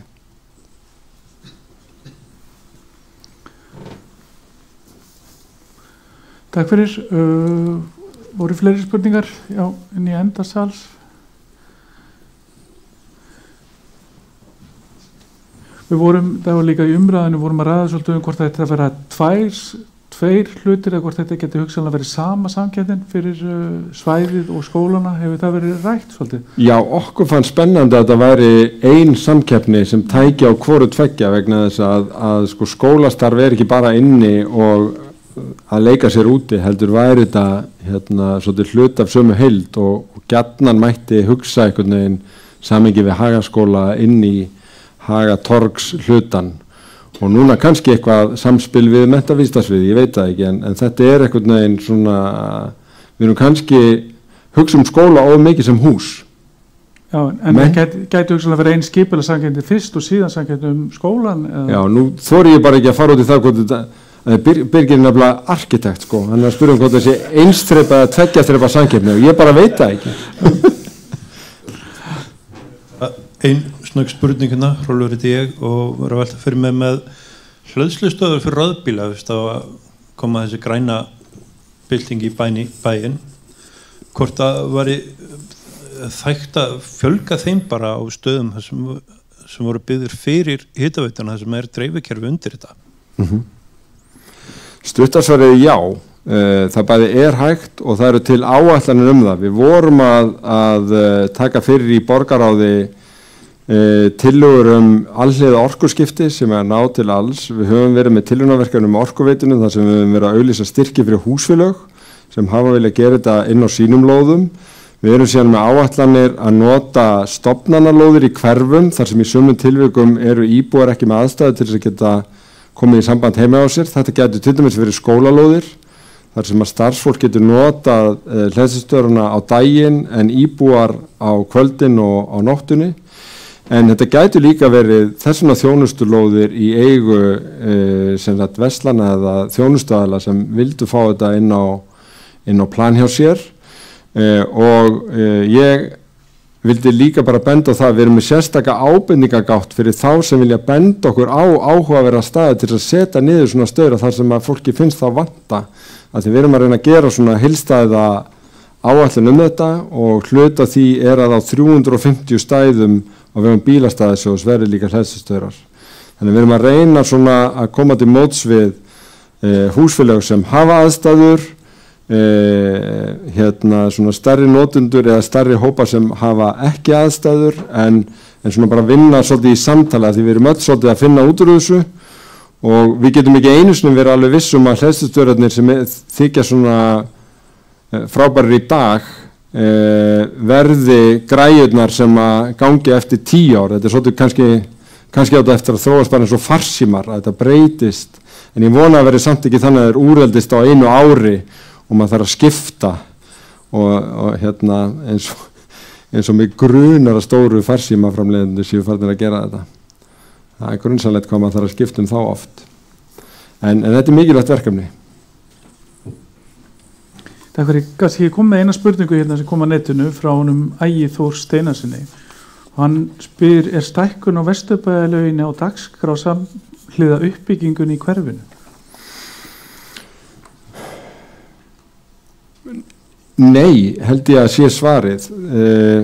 Það var farið í stefnumörkun uppbyggingu sundlauga og þá var unnið með hugmyndum innilaug við Vesturbæjarlaugina. Hún hefur ekki alveg verið efst á blaði að undanförnu, potturinn kom og í raun var farin svo leið að horfa á alla borgina á korti og athuga hvaða hverfi ættu laug í auðveldu göng og hjólafæri. Og það kom í ljóst risastór skallablettur í Fossvogsdalnum og þess vegna var sú laug í raun svona fremst í forgangi eftir Úlfarsárdalslauginni sem við vorum að opna. En svo erum við að gera ráð fyrir laug líka yst úti í nýju byggðinni í Elliðavogi sem yrði hugsanlega bæði laug og sjóbaðstaður og ekki búið að útfara alveg. Þannig að ef að fólk vil koma svona einhverju stærri Vesturbæjarlaug á dagskrá þá þarf svona að taka aðeins upp þráðinn og fara að ræða það aftur. Það hefur ekki verið mikið umræðin undanfarið misseri. Og það það sama með líkamsræktarstöð og slíkt í tengslum við laugina, það hefur ekki verið umræðinni heldur. Það var í umræðinni hvort það ætti að fara í svipa módel upp í Breiðholti þar sem að var auglýst eftir raun einkaaðila og World Class var þar. Þetta var eitthvað kannað en flög ekki. Þetta getur verið hugmynd fyrir KR-svæðið að hugsa einhverja líkamsrækt inn í það. Þannig ég tali hérna bara alveg án ábærður og sé að Lúðvík kinka kolli mjög myndulega en því að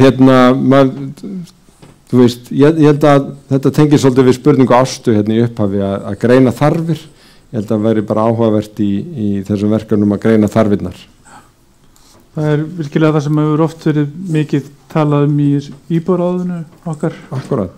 Það þessi þarfagreining bæði á íþróttaaðstöðu og leikvöllum og fleiru. Eru fleiri spurningar úr sal? Gjör svo vel. Já, ég heiti Björg. Mér langar til þess að þakka fyrir hennar fund. Þetta búið að vera alveg ofsanlega gott að sitja hérna og hlusta á ykkur. En ég fyllir skelfingu, Lúðvík, að þau hafi ekki nema 150 bílastæði þegar þið ætla að vera með leiki þannig á HR-vellinum. Ég bý alveg hvað ég að segja, vestast í Vesturbænum og það allt yfirfullt af bílum allstaðar. Þetta var það sem að mér langaði til að koma bara til þín. Svo annað.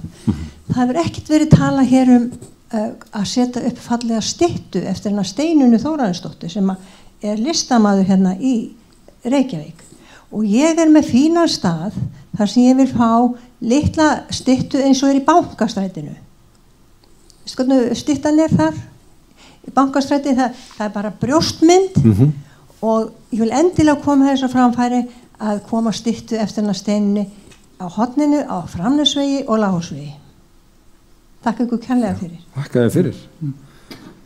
Meira konkrétt verða nú tillögunar ekki, sko. Þú meira sér búin að finna hornið. Jú, þau Jón og Ássall hafa nú búið þarna ekki langt frá ef að mig, já, akkurat, sko. Já. Já. Ég bara búin að skrifa þetta hjá mér, sko. En ég get ekki alveg lofað þessu. Halló, já. Komið sæl, takk fyrir þennan fund. Ég má til með að skjóta aðeins á Lúðvík. Ég ég ekki nógu nálægt? Nei, kynna þig, gjörðu svo vel. Ég heiti Hörður Filippusson. Ég fæddur í Vesturbænum og búi hér mest alla ævi og bý núna í næsta nágrenni við KR og ég hafi aldrei verið í KR en ég bý við Frostaskjól og það sem að KR heimilegir og KR völlurinn og ég hef áhyggjur á þessum uppbyggingar áformum sem að mér finnst bara satt að segja alveg vitlaus. Ég held að KR vantaði pláss en nú það að selja frá sér pláss en eins og komið var inn á hér eftir áðan, ég held að séu reikna með 120 bílastæðum, hvernig á það duga þegar 4.000 manns koma á fótboltaleik eða ætla menn bara að halda áfram að teppa Frostaskjólið hvenær sem leikur haldinn. Ég sé ekki hvernig þetta gengur upp, en núna ástandið vægast sagt erfitt þegar leikir eru. Takk fyrir.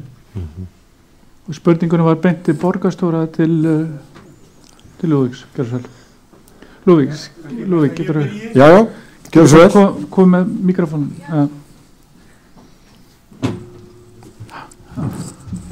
Það allavega alveg ljóst að í þessum deiliskipulagi sem nú liggur fyrir og verður vonandi auglýst núna eftir fundin á morgun að þar farið eftir þeim reglum sem borgin situr þessi mál í dag við þéttingu byggðar. Við sjáum ekki möguleika á að leggja stórt landflæmi undir bílastæði á KR-reitnum. Það eru leikir, það eru 10 leikir þarna yfir sumarið og það skapast vandamál viss kvöld. En þetta það sem bara allstaðar í heiminu þar sem knattspyrna spilað og menn búa í námunda við leikvang. Það engin leikvangur sem fullnægir bílastæðaþörf allra sem getur hugsað sér að koma bíl á völlin. Og mín skoðun svo einfaldlega gagnvart Vesturbænum að menn eiga bara að fara að venja sig á að labba á völlin. Það geri ég í hvert skipti sem ég fer á völlin.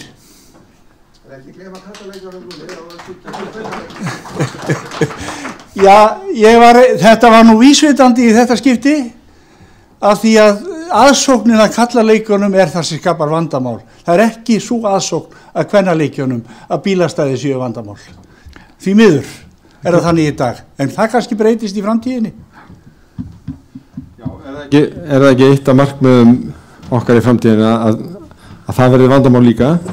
En bara takk fyrir þetta Lúðvík og ég held að þetta sé nú þróunin hjá til dæmis Júfa sem að beinlínis af öryggisástæðum fyrir að banna í raun þegar við tekið eftir því á landsleikjum að bílastæðanum loka fyrir aftan leikvangin í Laugardalsvelli þó að sé nóg að þeim en á Akureyri hefði þessari spurningu verið svarað þannig að vandamáli var nú aðalega utanbæjarfólk sem kemur að og það þannig, þetta oft ekki fólki í hverfinu, það oft kemur sér öðruvísi en það þarf kannski að fara bara að búa til nýja menningu og það getur verið heilmikil stemning að sjá fólk þyrpast að með fána og lúðra og þetta bara svona eigur hverfisandan en ég skil líka áhyggjurnar. Þetta er eitthvað sem þarf að ræða og einhvern veginn fara yfir með fólki og ná samstöðum hvernig þessi hlutir eru á stórum leikdögum. Og kannski erum við þarna líka að súpa segið af því að káringar búa víðar en í Vesturbænum, ég skal alveg viðurkenna það. Og við segjum það séð nú allir káringar inn við beinið, það er málsáttur sem er notaður í Vesturbænum. Ég veit ekki hvort Dagur kaupir það samt alveg. Nei, það er stundu sagt um mig, er þú hér fylkiskúrkan þegar ég mæti í Káraheimilið? Takk fyrir þetta. Það voru fleiri spurningar á sal eða ekki svo er. Það er hérna áhugaverð spurning frá Vilborgu Ingólfsdóttir sem spyr framkvæmdirnar.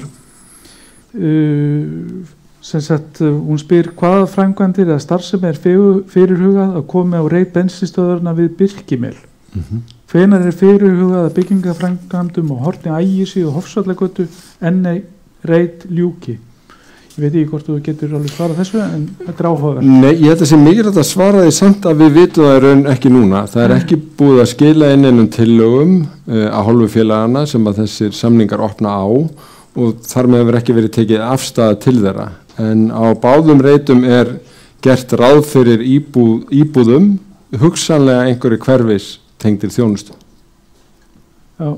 Og það er ekkert vitað nokkuð hvenar... Nei, en það sem við erum að reyna að gera er að flýta því að bensinstöðvum sé laða niður inn í íbúðarhverfum, þannig að við erum að vonast til þess að þetta séu á næstu árum. Við getum sagt 3 til 5 árum, en að hver framkvæmd taki ekki mjög langan tíma að því við viljum sem styst rask inn í íbúðarhverfum. Að því gefna að náist samstaða niðurstaðana.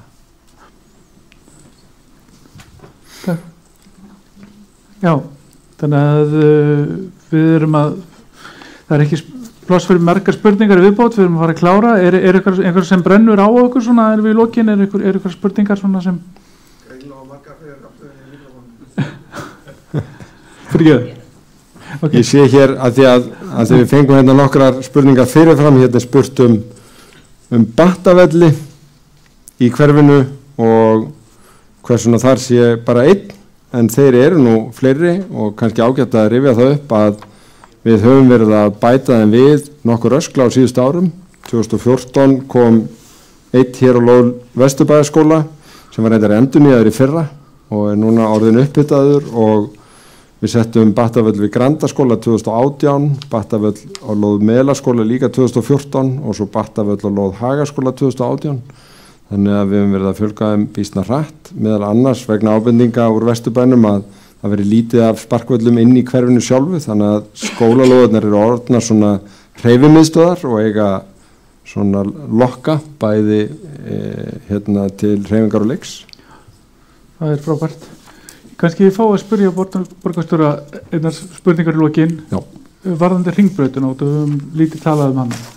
Og ég veit að við erum hérna í Vesturbæjarskóla og það brennur mjög á fólki hérna hættan sem stafar að Hringbraut og erfiðins að koma yfir og þegar oft er beðið að fá öruggar þveranir yfir Hringbraut. Hvenær eigum við vonað því að fá slíkt? Í kynninguna áðan kom fram að það verða alla umfangsmiklar aðgerðir hérna á horni Hringbrautar og Hofsvallagötu núna í sumar. Þá verður líka skipt ljósum við Bræðraborgarstíg og Framnesveg. Hvort að verði ótaka breytingar á þeim gatnamótum, ég get ekki lofað því, en við erum með dálítið mikinn fókus á þessum umferðaröryggismálum í hraðaáætlun, í áætlunum hraða og umferðaröryggisáætlunni, þannig að við viljum bara vinna þetta með hverfinu áfram og viljum að þetta sé örugt því að við vitum að þetta hefur beinlínis áhrif á það það er lægra hlutfall barna sem æfir íþróttir norðan Hringbrautar heldur en sunnan og þannig hefur það verið býsna lengi því miður og við vitum að umferðin er og bara áhyggjur foreldra líka af henni er hluti skýringarinnar. En væri hugsandi fyrir að það myndi sem sagt fá breytinga líka á gattamótunum sjálfum og að myndi vera samráð til dæmis við skólana áður en það farið að breyta þessum ljósum, að sjá hvort það sé ekki hægt að gera þetta virkilega gera þetta meiri framkvæmd.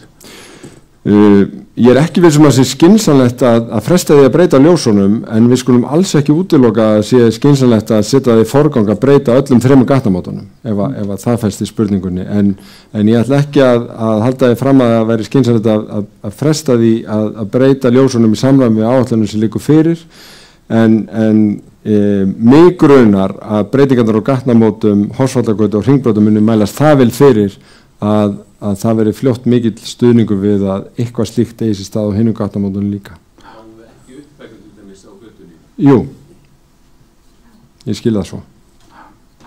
Þannig að eina hættan er náttúrulega ljósin passa ekki við síðan það sem síðan kemur. Það þarf að passa, það er rétt. Jæja, þá er ein spurning, gjör svo vel. Já, Magna heit ég. Það bara mynd varðandi gangbrautarljósin sem að kannski er partur af þessari breytingu, en ég tel bara svo mikilvægt að gangbrautarljósin verði þannig að þegar gangandi vegfarendur ýta takkana að bregðast strax við því og það hafi forgang, að það væri rautt ljós á bílana þannig að börn og gangandi vegfarendur komist yfir og freisti þess ekki að fara fyrr þegar sjá enga bíla og það er ennþá rautt ljós á gangandi vegfarendur. Mjög góða punktur, og í salnum er lykil fólk sem mun koma að þessari útfærslu, þannig að þetta er komið. Ég ætla aðeins að fá að grípa inn í vegna þess að við öryggisbjallan fyrir gang klukkan 10. Það verður slökkt á því. Eins fljótt og hægt er bara þannig að þið panikið ekki neitt. En klukkan 10 fer hún semst í gang og við ráðum ekkert við það. Er það þá svona lauslegt hint til okkar að við höfum að fara að klára fundin? Já. En ef það er ekki fleiri spurningar, þá vil ég bara þakka ykkur kærlega fyrir að koma í kvöld, virkilega gaman að eiga stund saman og vil ítreka þakkir fyrir frábærar móttökur í Vesturbænum. Takk.